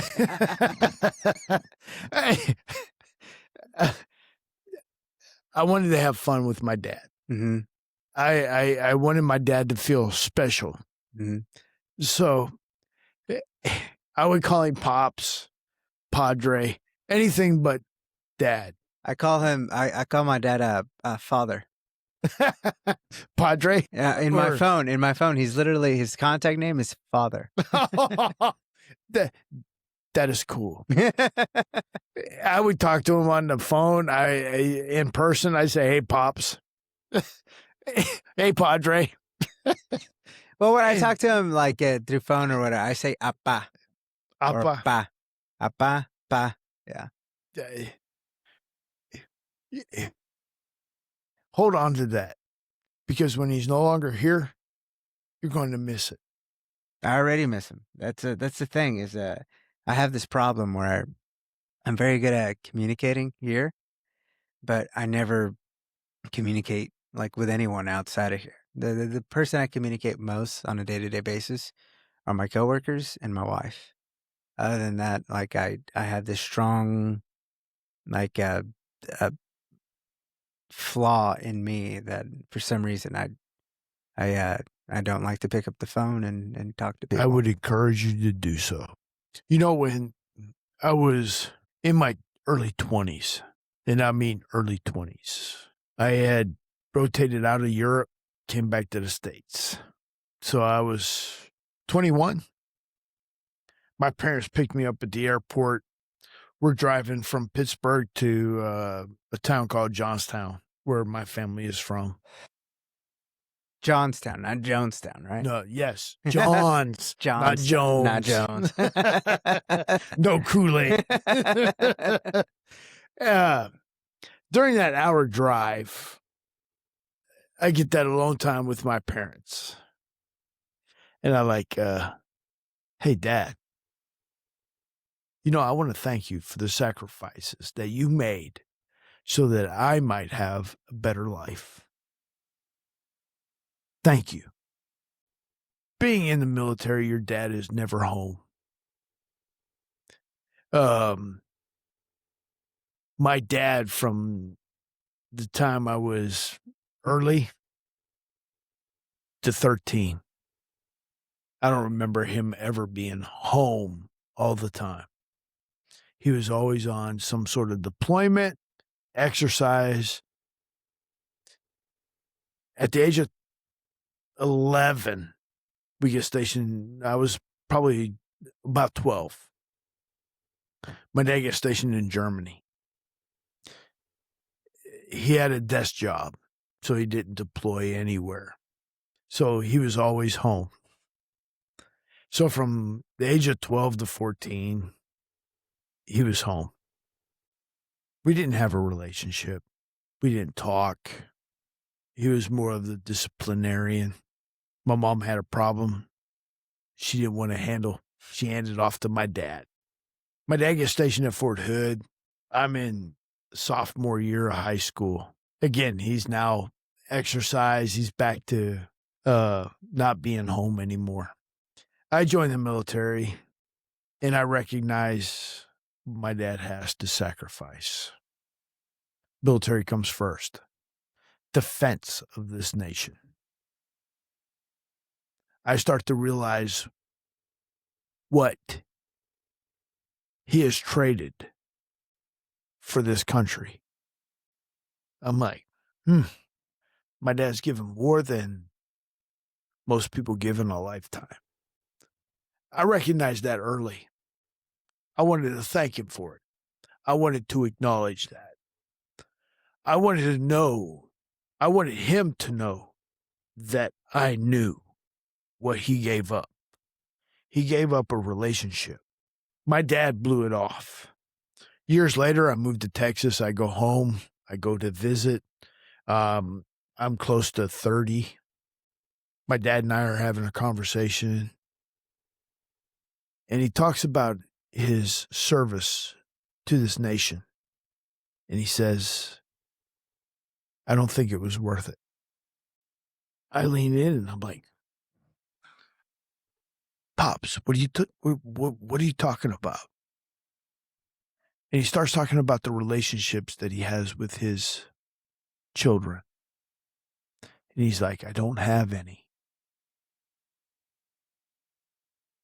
And I'm like, Dad, we all know what you gave up for what we have has been worth it.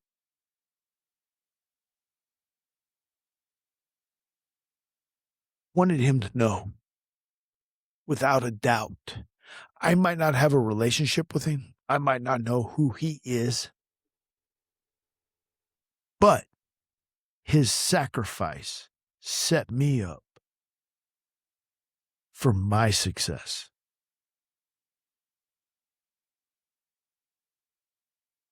If it wasn't for what he instilled in me, I wouldn't have been able to achieve what I have achieved.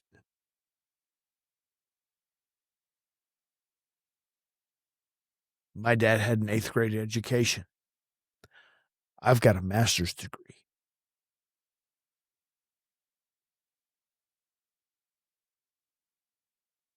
He built the foundation for me to build on. He laid the cornerstone.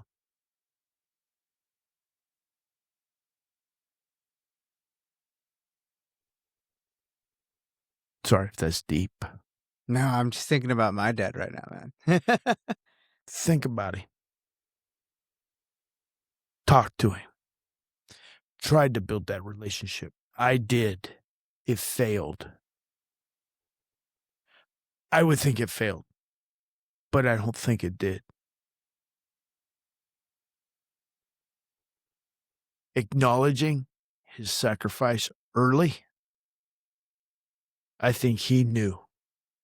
I knew. Would he ever admit that? No. Make it a point to call home and just say, hey, Dad, I'm thinking about you, man. I love you. Preferably not when I'm drunk. No, especially when you're drunk. Especially, okay. Yeah. Yeah. Because if you're sober, you won't do it. You start thinking and you get stupid thoughts. When you're drunk, you might think you're drunk, but you're not drunk. You're a little lucid. Little lucid. Yeah. When you're lucid? That's a good way to say it, yeah. Yes, you're not drunk. You're lucid. Mm-hmm. He might not reciprocate. Pride. Whatever. But do it. Try. Trust me. Try. I don't have gray hairs for nothing. I had this I wrote this note a few years back because I was really thinking about things. Like a lot of things were connecting at the time. And it made me think about my dad like a lot. So I wrote this note like in my head, and I like in my head it was the epiphany, right? Like it was the moment where I was like, oh, I understand now. And I didn't want to forget it, so I wrote it down, but I never told him. So I wrote it in Spanish, so I'm just gonna try to translate it real quick so I could say it in English. Your dad is going to pass one day. Yeah. Don't let that be a regret. I've lost both my parents. Don't let it be a regret. And when you lose your mom, it hurts.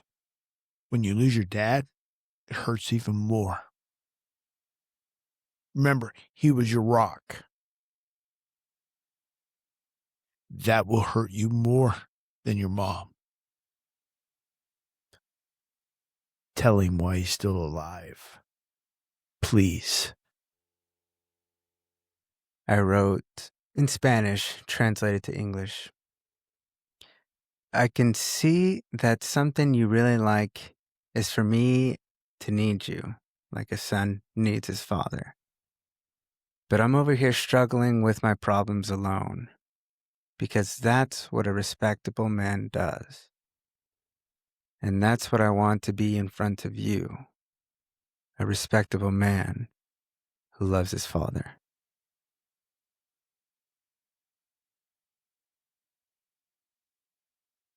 Dude, that brings me to tears. A respectable man understands his weakness and understands where he gets his strength. Sharing that with your dad and asking him for wisdom. Dude, you will melt his heart. I encourage you to share. Yeah.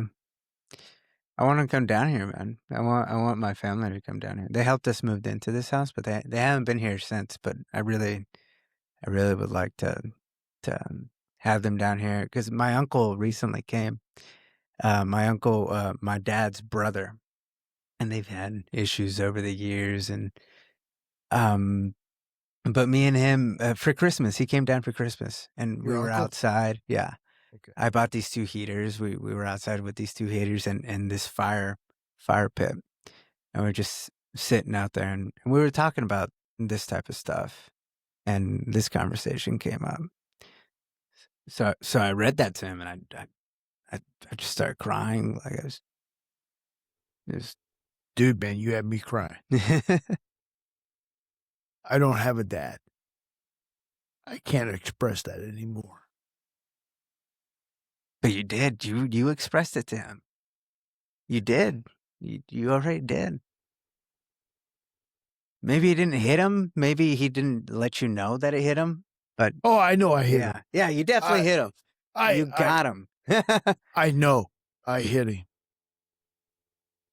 When my mom passed, my mom and I butted heads. Mm-hmm. We were not. You and your mom? Yeah. Mm. We had a little falling out. My dad and I even had a little falling out over that. I still have a little angst against my father because he should have stepped in. Mm-hmm. He chose his wife over his child, which I understand. I would do the same.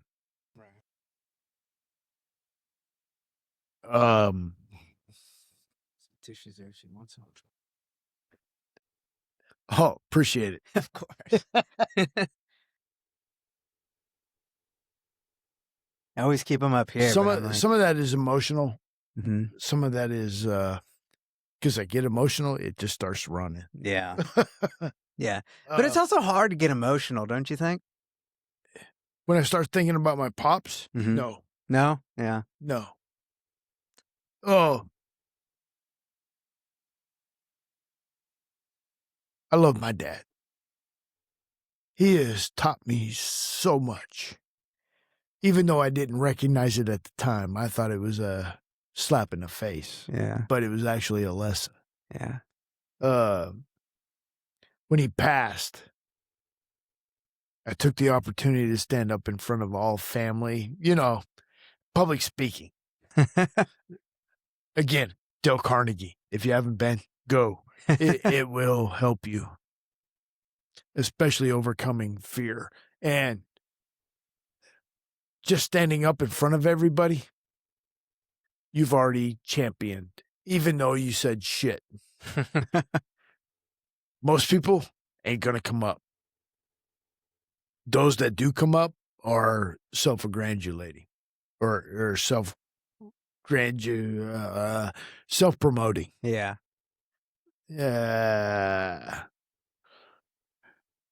When I got up for my dad, it was 3 lessons my dad taught me. Don't quit. You won't appreciate it because you don't have any skin in the game. And I don't remember the third. I'm in tears, but I don't care. Yeah. I'm in front of family. Don't care. You get a lot of accolades afterwards. And I'm speaking about my relationship with him. Speaking from the heart. Yeah. My mom, I didn't get up. After the funeral, we roasted her. Oh, there's nothing better than after the funeral. When we're roasting. Yeah, a buddy of mine that I met him in Nevada. He always had a very complicated relationship with his mom. And one day he went back, because he just kind of, they both excommunicated each other for a long time. I know what that feeling is. And he went back, but when he went back a successful man, right? Like someone who's making money, who's doing well for himself, right? He comes back and he's taking care of the cousins, taking care of the nieces, and all this, and but they don't really acknowledge each other really the entire time that they're there. But he's inside the kitchen at some point. I don't know what he was doing, maybe washing dishes or whatever. And then she comes in, and he looks at her and he's like, "Hey," she's like, "Hey," and then he just doesn't say anything, and then that's it. Oh man. And then that's it. I went to, I guess, alluded to already, went to my mom's funeral. I was on the bench on the fence. Should I go or not go? If I don't go, my dad's going to be pissed. Your dad was still alive at the time? Yeah. Or? Oh, okay. Yeah. If I don't go, my dad is going to be pissed. I don't want to anger my dad. I don't want to upset him. My wife is encouraging me to go. My mom dies the day before my birthday, my 46th, 47th birthday. So on my birthday, I'm traveling to Pittsburgh. My wife is, like I said, I learned of her death. I was already scheduled to go like 2 weeks later to go visit. She was in hospice. I get notified before or right after I made my plans. I had plans to go up for my sister's birthday, to be there during her birthday. Mm-hmm. She's like, her birthday is like 2 weeks after mine. And this is my little sister. I get notice that my mom passed. I'm like, I go home. I'm like, do I go or don't I go? I really don't want to go. But if I don't go, my dad will be mad. I don't want to anger him. He'll want all his children there. My wife, being the My Now Foundation, provides some clarity, and she's like, go. All right, I'll go. My flight is supposed to leave at 7 a.m. I get to the airport 2 hours early. It's delayed. Fuck. It's delayed until I'm at the airport at like 5 a.m. I don't leave Austin until like 2 p.m. I get to Fort Lauderdale. I get off the plane. I rush because the next flight to Pittsburgh is like 10 minutes after I land. I rush. I missed that one. Mm-hmm. Fuck. Now I gotta wait. Oh, man. On my birthday. Oh. Fortunately, they had another flight within an hour. Mm-hmm. I take that flight. I land into Pittsburgh. It's, I think, 9 p.m. Now I got to rent a car. And I got to drive an hour and a half. The only reason why it's an hour and a half, because the damn speed limit's 45. I'm in Texas. It's 60 on these roads. Yeah. And that's just a suggestion. Yes.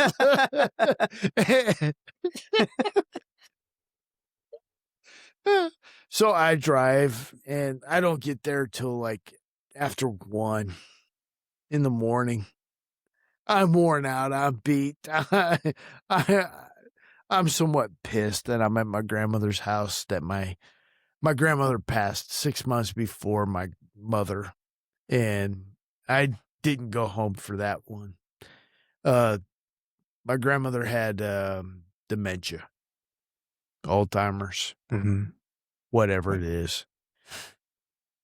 So years prior to her death, I talked to her on the phone. She's calling me Butch. She's calling me Butch. anything other than my name. Yeah.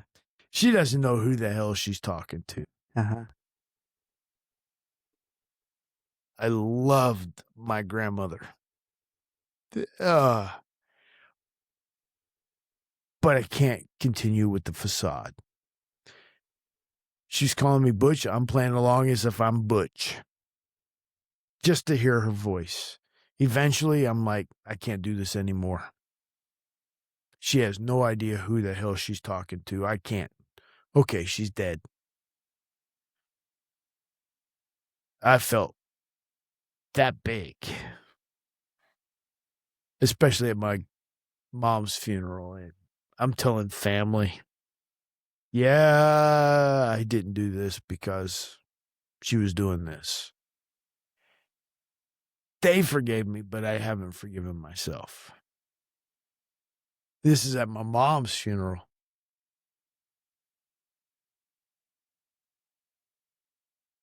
Yeah, I'm feeling like shit. The only alcohol after the funeral, the only alcohol that's available is Southern Comfort. I'm drinking that. Oh, man, that's Southern the worst. Comfort. Oh, don't do that. Don't ever do that. And I'm drinking this straight. Don't do that. Go to the liquor store. So the entire night, my niece is nagging me on, my younger sister's daughter. Mm-hmm. She's like, hey, you're going to have one hell of a hangover. And I'm going, oh, hell no.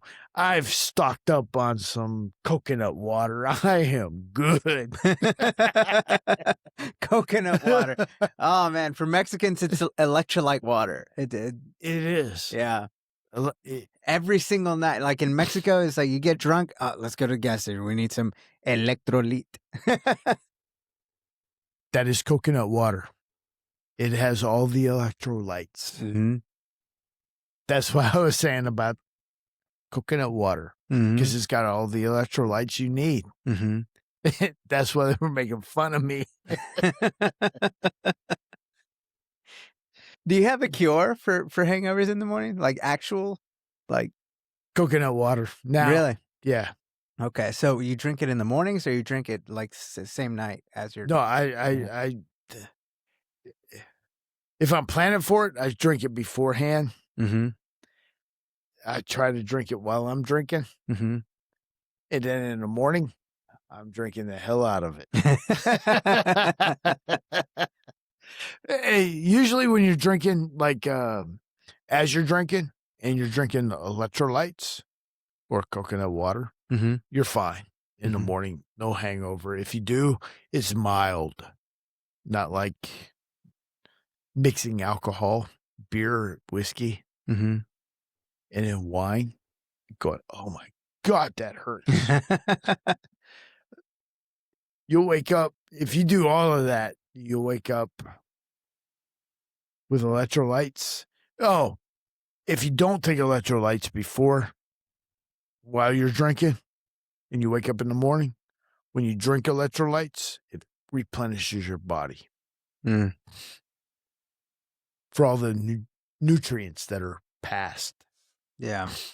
And like for Mexicans, every single time we have a party on Saturday and everybody gets plastered, the next morning on Sunday, they have what's called Menudo. Yes.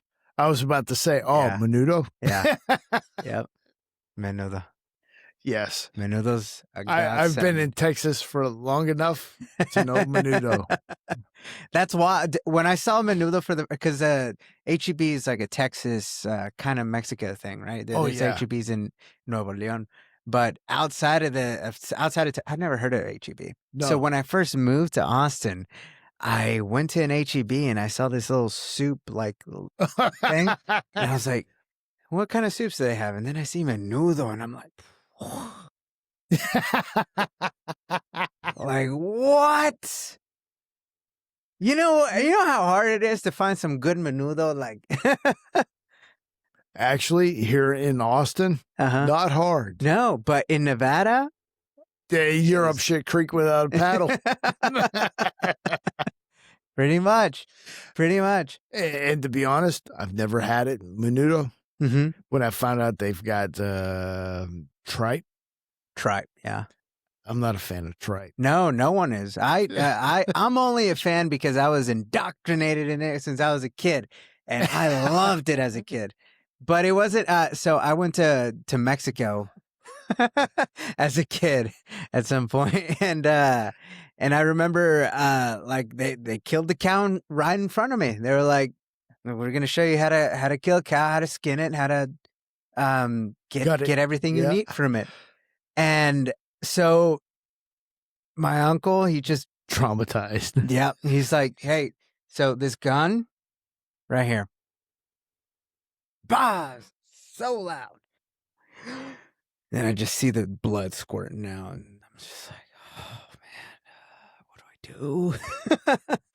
And so it's just right then and there, like I'm not used to seeing death. Yes. I'm not like, especially at that age, I'm not used to seeing like something that's alive and then a loud noise, and now the thing is dead. Dead. Yeah. So that in itself was whoa. And then I see them start cutting it up,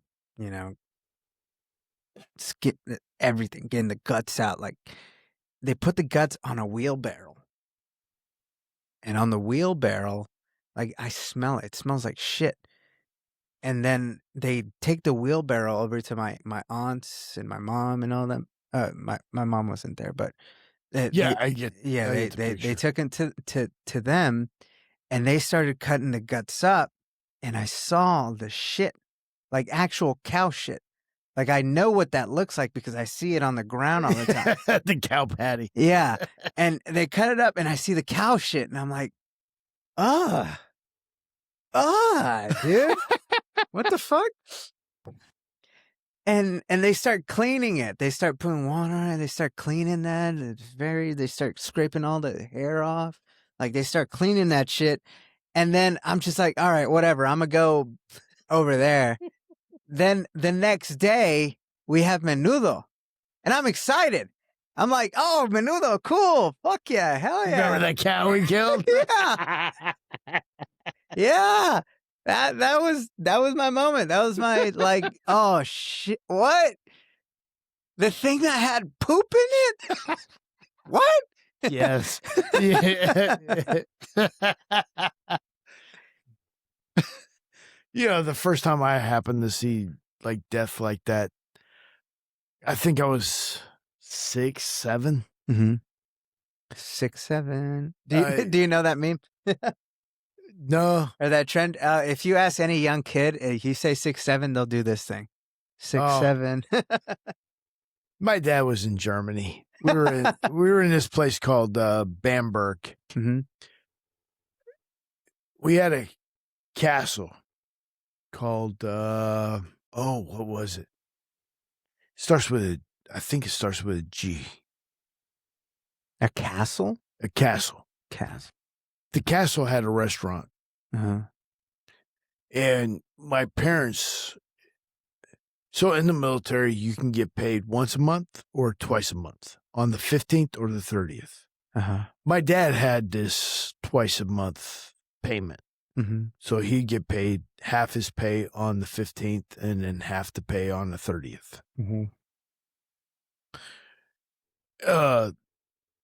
While we were in Germany, a lot of the castles that were built back in the medieval times, castles were kings, princes, duchess, whatever. Over time, they become unoccupied. Well, the German people after World War II was, hey, why don't we put a restaurant in here?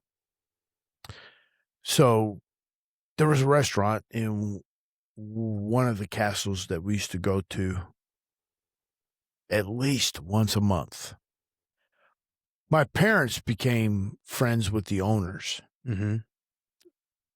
and they had a little farm outside of the castle. They didn't own the castle. I think they rented space for this restaurant that they owned, but they had their private residence. And on the weekends, they would have like a flea market, whatever. But they also raised some of their own domesticated animals, pigs, geese. Well, we go over on a Saturday or Sunday, I don't remember what day of the week, to meet up with them and have dinner at their house. And while there, we were chasing around the geese. One of the goose, whatever you want to call it, Mm-hmm. it looked sickly. Its eyes were blue and couldn't see. And they weren't chasing us, and when we would chase them, it just went and did its own thing. Mm-hmm. And the guy who ran the restaurant, his name was Bruno. Why is that funny? It is funny. And his wife's name is Olga. Oh, It's the classic, stereotype. It is classical stereotype. Mm-hmm. And I said, hey, Bruno, one of the geese, it's looking weird. It's got blue eyes. He snapped. Immediately jumped up, finds the geese, grabs it, takes it over to the stump that he had and cuts its neck, severs its neck. And I was like 6. That mesmerized me. I'm like, what the fuck? And he's like, it's sick. It will not survive. And he's explaining to me why he had to kill it. Mm-hmm. And I don't remember everything, but basically it was sick. If he allowed it to live, it would infect the rest of the flock. Mm-hmm. Oh. We ended up eating a damn goose later. but watching it and having him cut off the head, that was, like you were saying, eye-opening. Yeah. As far as like animals and using it for food. Yeah. Or taking a life. Have you ever killed an animal? I have not. Yeah. Well, I take that back. That was a lie. Yeah. Have I killed an animal for food? No. Have I killed an animal for gratification or stupidity? Mm-hmm. Yes. Mm. What do you ask? 'Cause I just recently went to Nevada. A friend of mine died recently, and I went to Nevada to meet with his family, and then recoup with a friend I have over there. His name is Fernando. I hope he eventually comes on this podcast. But this was a mutual friend of ours, and we used to be this trio. Like, we would always do stuff together. And now he bought a plot of land, and he has this like small house on this land, but it's such a homey place, dude. Like, it's like you enter and it just feels homey. You know what I mean? Oh, that's cool. Now, the reason I mention him is because he raises chickens, and when he got these chickens, I guess a few roosters were also came with the chickens that he bought, and he didn't check. So he was like, "Fuck! Like, I just need the chickens for the eggs. I don't need these roosters. So, and I don't want them to, kill any of the chickens or whatever." So he says, "All right, well, you know what? I'm gonna do what you need to do. I'm just gonna get rid of them, and we'll have a nice chicken soup, you know."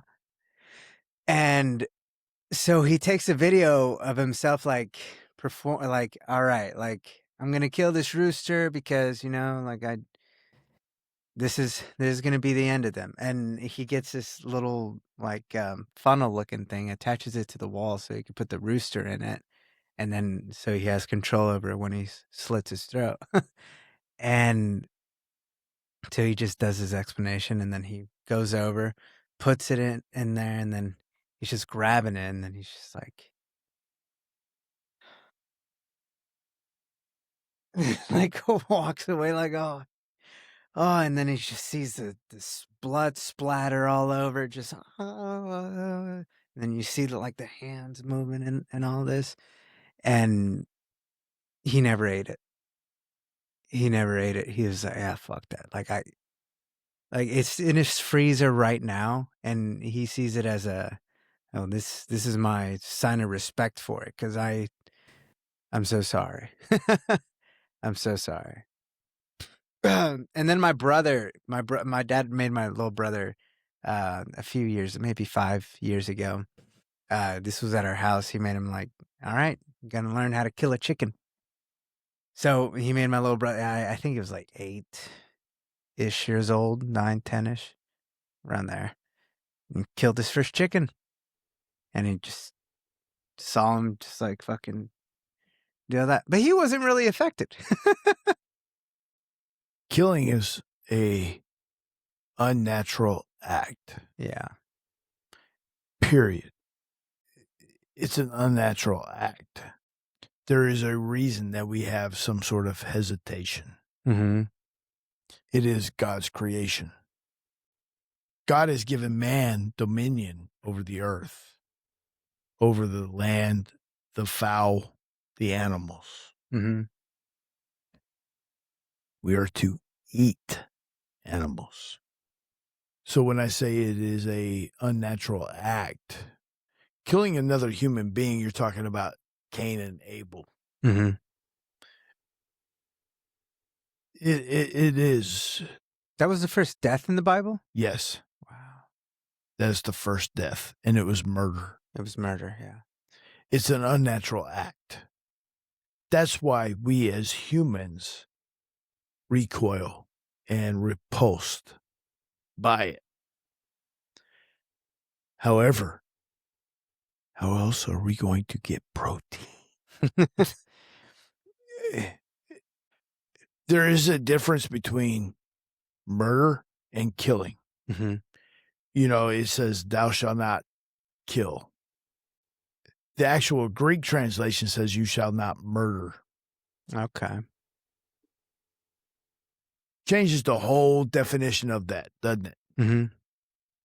Murder. That means intentionally kill somebody for pleasure or some other nefarious need. Mm-hmm. Killing. I wonder why that still sticks then. Like, why? Because that's such a huge difference. Yes. So you asked an important question. Why would they do that? Mm-hmm.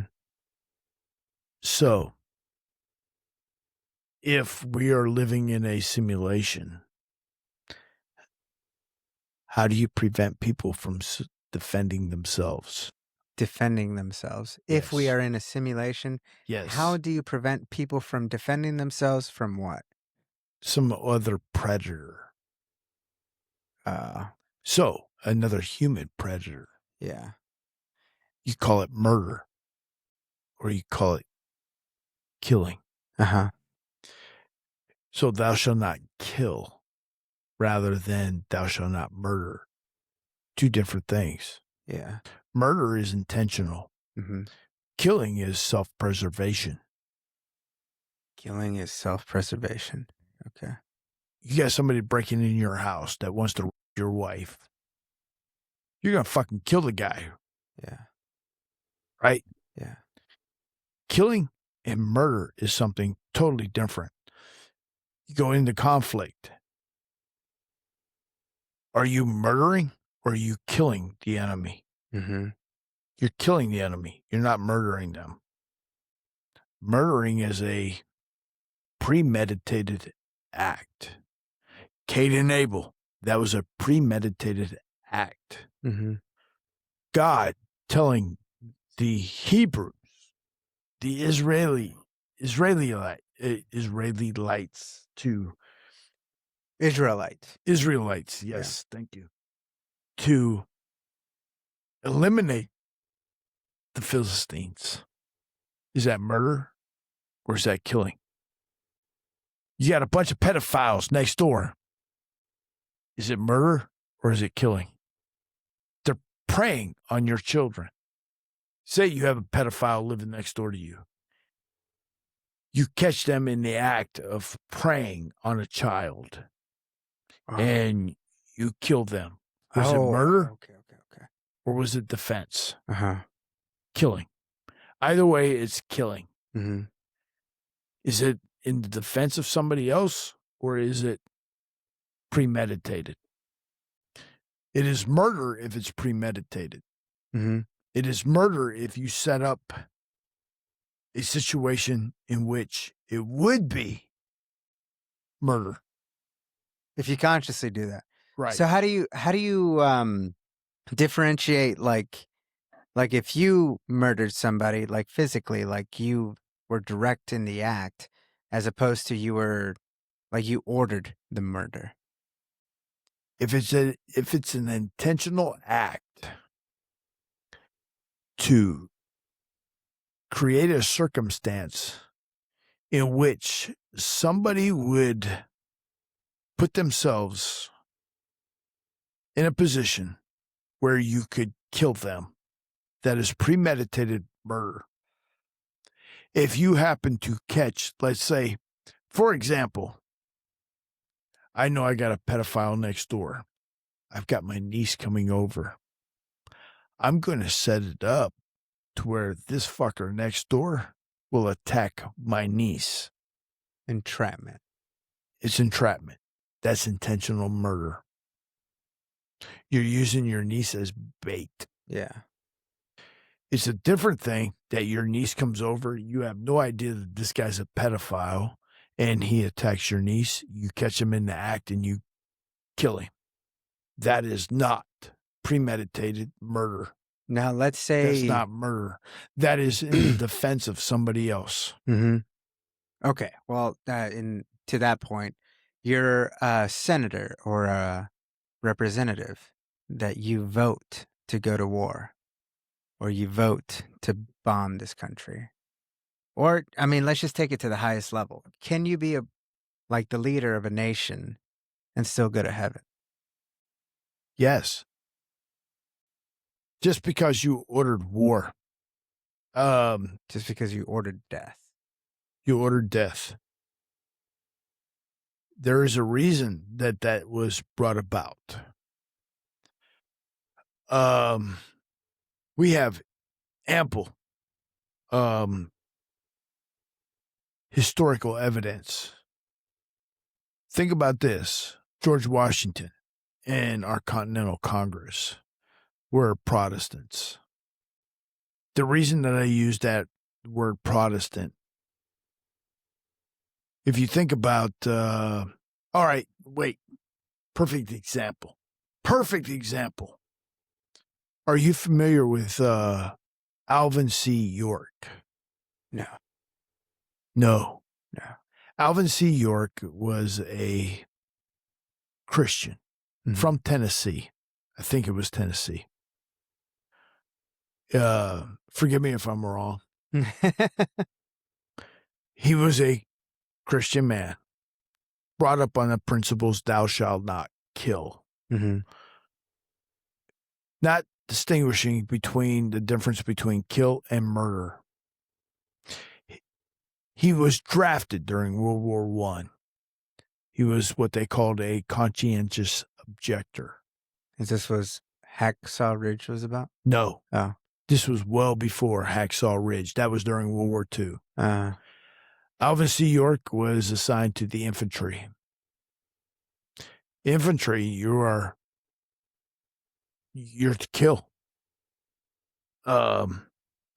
There is a movie by what was his name? Scott is the main actor, I think. My grandmother was a big fan of his. Can't remember the actor's name. Scott, last name or first name?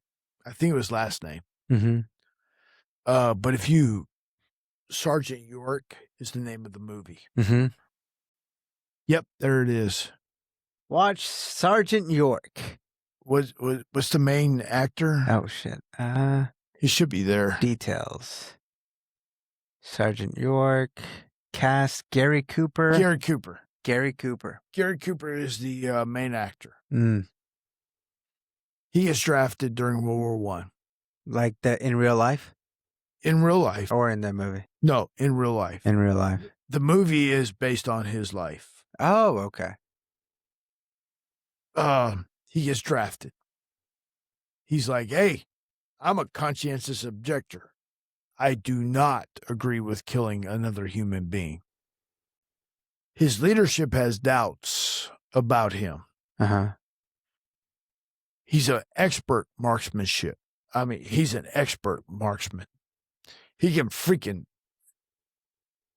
The reason that he's an expert marksmanship or marksman, he's got to feed his family. So he kills animals all the time. Mm-hmm.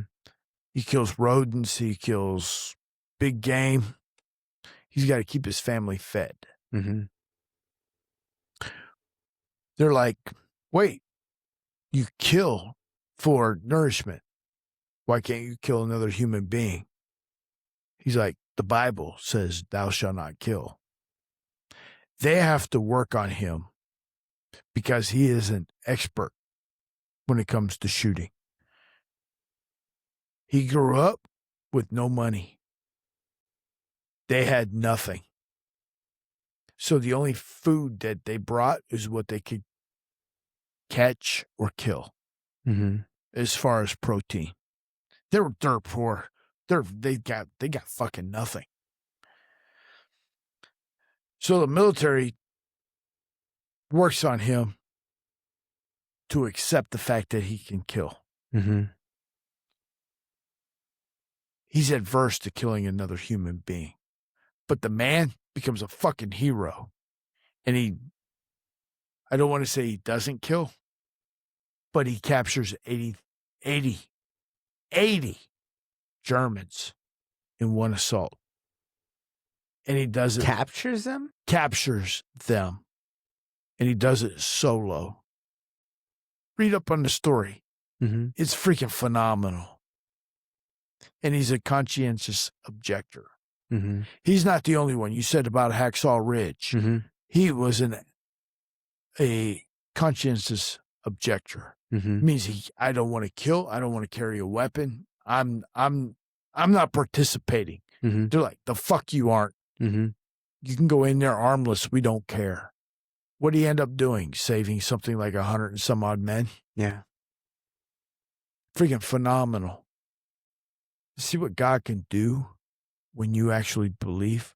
But that verse that says, thou shalt not kill, should be thou shalt not murder. Thou shalt not murder. Yes.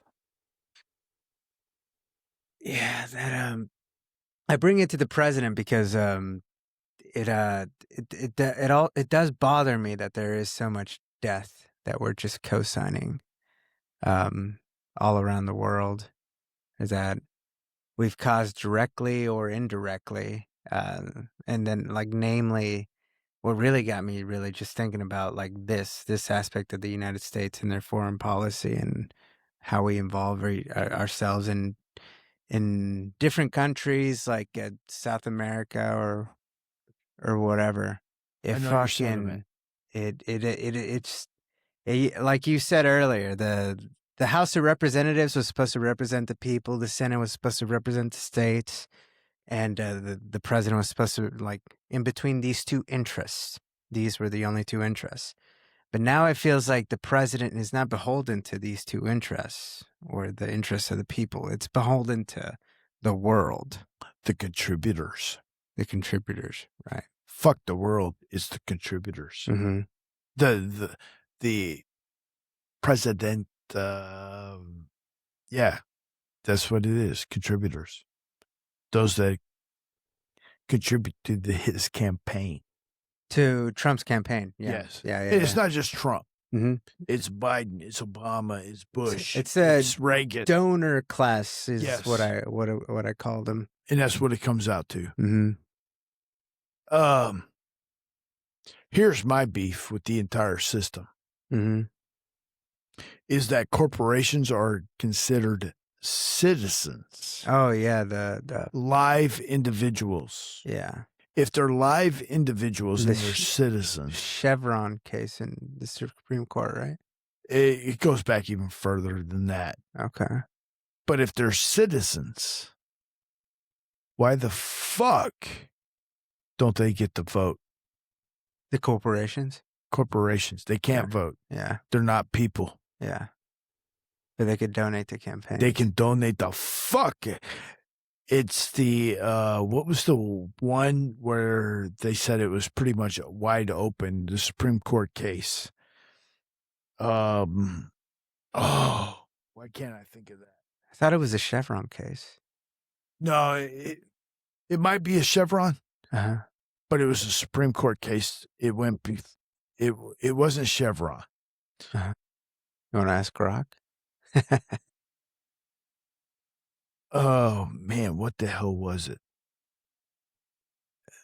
So for Grok, we'd have to ask a specific question. You're thinking of one thing, I'm probably thinking of something else. Yeah. But the point is that corporations have an ability to donate to political candidates and have their interests and enforce, and not just ask for their interests, they have a way to enforce it as well. Yes. And was it Heller? I think it might have been Heller. Yeah, we can ask Grok. Old Yeller. Grok, what was the Keller case about with the Supreme Court? The Keller v. State Bar of California.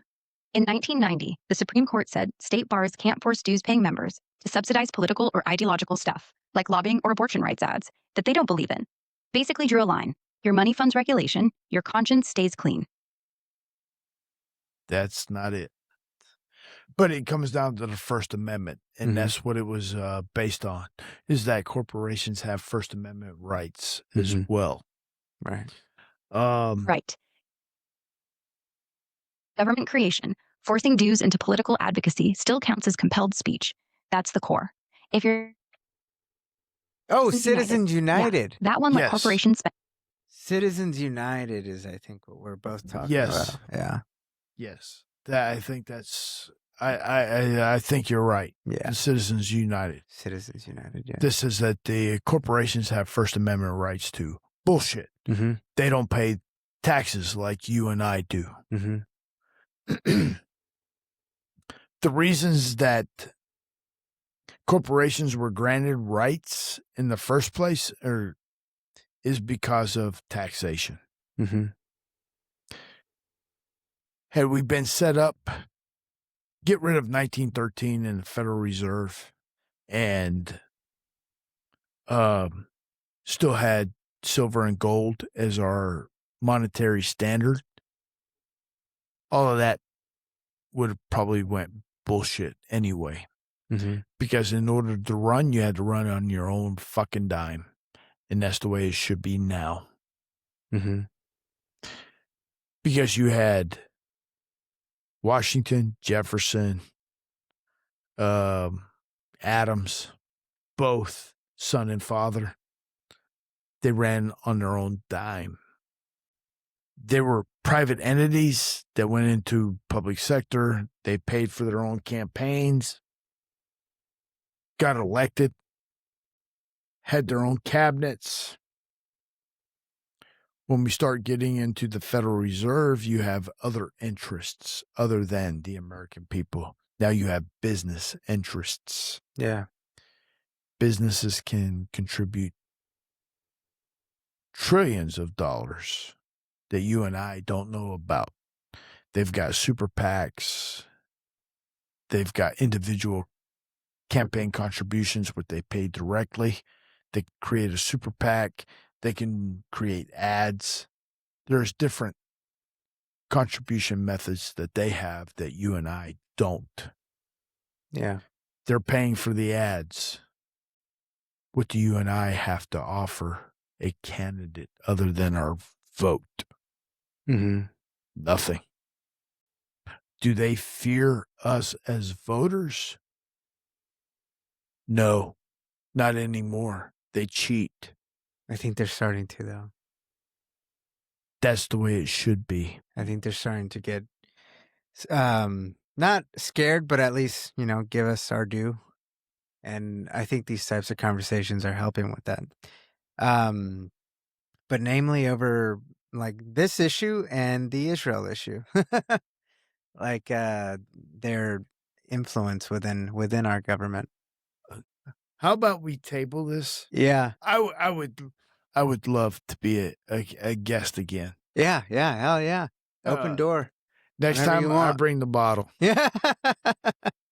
And I want to poke fun of Jaime. Mm-hmm. Jaime's cheap.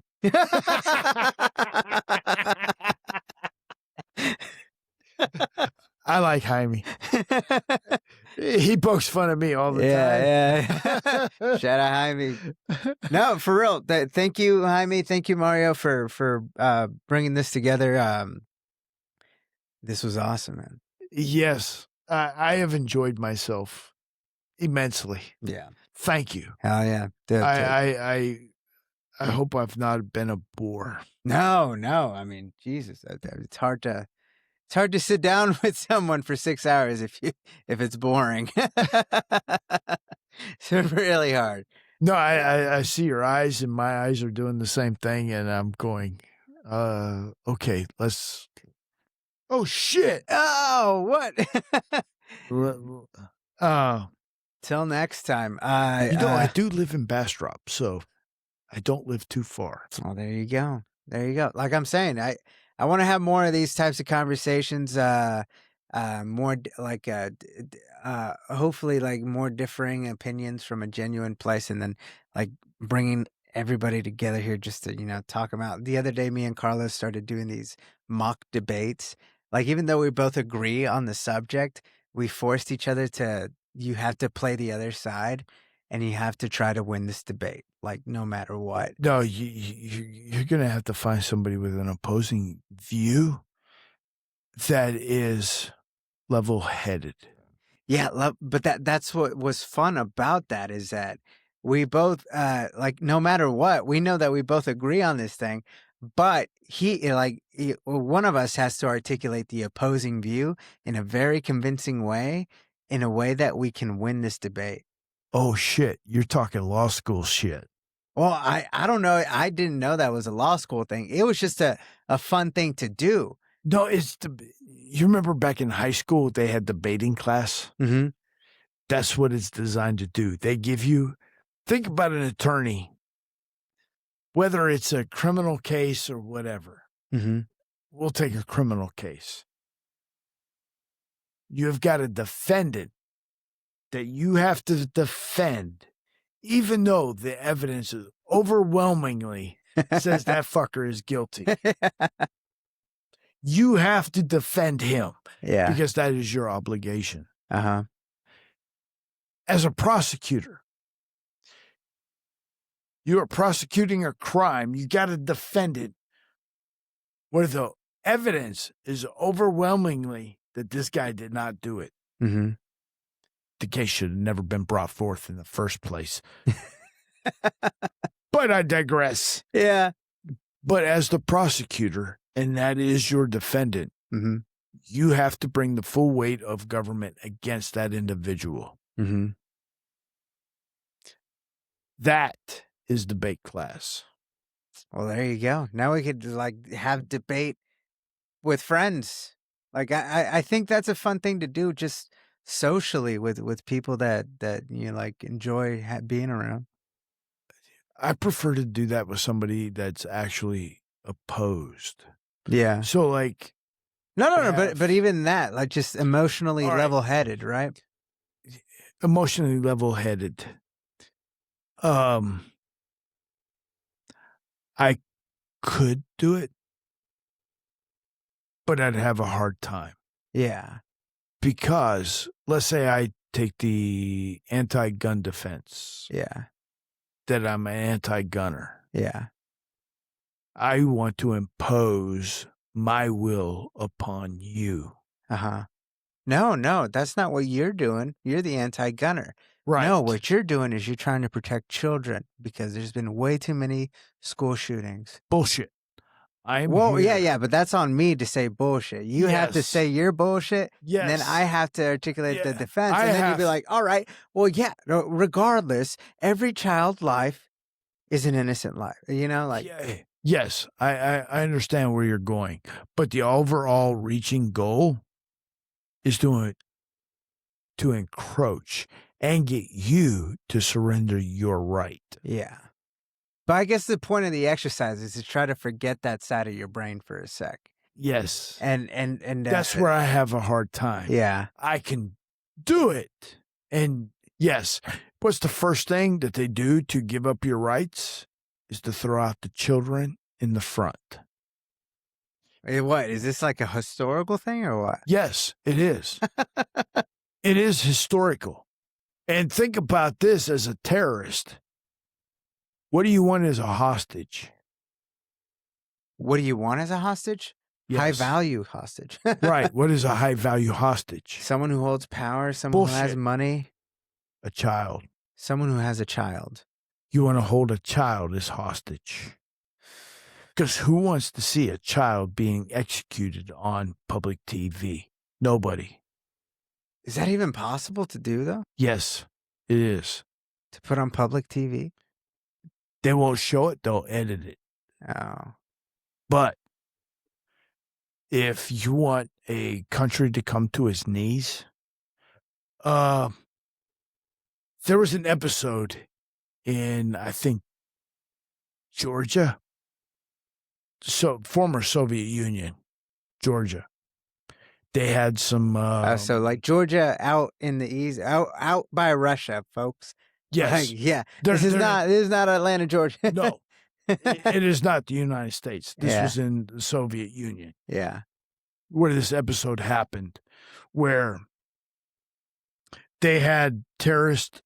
I don't know if they were Islamic or if they were separatists. Mhm. I think they were classified as separatists, but I believe if you go back and look even more and further, they were Islamists. Mhm. They had taken over this school, elementary school, and they had a whole bunch of Georgian children as hostages. Uvalde. Do you remember that? Mm-hmm. Just a few years ago. It was somewhat similar, but they had a gang of people. The Soviets sent in their military to take them out Where, in Georgia? in Georgia. Uh-huh. There's an oil field in Georgia Uh-huh. that it predates World War II because the Germans had taken it over Mm-hmm. so that they had some oil for their war machine. I can't remember the name. Anyway, it's in Georgia. I think this was in the 90s when this happened, late 90s. Terrorists taking over the control of this school. They'd taken a bunch of children hostage, threatened to execute them. The Soviets sent in their Spetsnaz, their special operations. They took control of the school. A couple of children died in the assault, but the majority of the children were saved. Mm-hmm. that's where we go back into that. I forgot what the question was when we started that. Our current conversation, and I'm using this analogy. We started Russia, Uvalde, Georgia. But it had to go to, using children Yeah. as a proxy. Mm-hmm. That Georgia case is a prime example. Uvalde is a microcosm of Georgia, Mm-hmm. where that dude goes in and starts killing kids. When you start killing kids, that's what changes people's, and I remember what it was now, was using kids as a proxy to get people to surrender their rights. Mm-hmm. Georgia is one example, Uvalde is another. Georgia is a much bigger, Uvalde is a little smaller. Mm-hmm. Because when you throw out that argument that, you're protecting the kids, fuck you. There are already gun zones or gun-free zones, and you allow Uvalde to happen, fuck you. And then you have the police that are given stand-down orders. And it takes an off-duty ICE agent to go in through a broken window to take out the freaking killer. Mm-hmm. Bullshit. I'm not giving up my rights. Yeah. Yeah. See, it would be difficult to take the opposing side. Exactly. Yeah. But it's still a fun exercise to do. It is. It is a fun exercise to do. Mm-hmm. I would agree. Yeah. And I think it is enlightening in a way. It's like, all right, well, now I know why you actually try, like, what in it, like, you gravitated to that actually makes you believe that type, like, the opposing view or whatever. And then from that, from garnering that knowledge, you can wrap it around and bring it back to, like, all right, I get that, but listen, for real, like, this is the truth. Because it's like the Catholic, because the Catholic thing is you don't impose shit on people. You propose it, and you propose it in various different ways. Whether it's like like consciously or subconsciously, you're just putting it out there. Like, hey, I'll see you later. Do you have an example of that? Because I do. Of what? Proposing? Imposing. You've got this young woman who is pregnant. The father of that child says, I don't want nothing to do with it. Get the fuck away from me. She doesn't want the baby. She goes into a abortion clinic. You have these protesters that are supposedly anti-abortionists screaming and yelling at her that she's going to hell for the choice that she is about to make. Would that not be imposing? Yeah. Now, going back to that same analogy, you got this girl whose boyfriend says, fuck you, get away from me with that child. Starts to go into his abortion clinic, and she runs into somebody like me going, I know you're about to make the worst decision of your life. It's not going to hit you now, but it's going to hit you later. I'm going to give you my name and number, and when it does hit you, give me a call. I want you to know that I am here for you. Whether you go for that abortion or not, I am here for you. I love you. I love that unborn child. Because I hate anti-abortionists. Yeah. Because of their tactics. But what I do love is somebody like that says, God hates abortion, but he does love the abortionist. God hates divorce, but he loves the divorcee. Yeah. I mean, that's the only, it's only love. Exactly. She's about to make the worst decision of her life. She's already feeling like shit.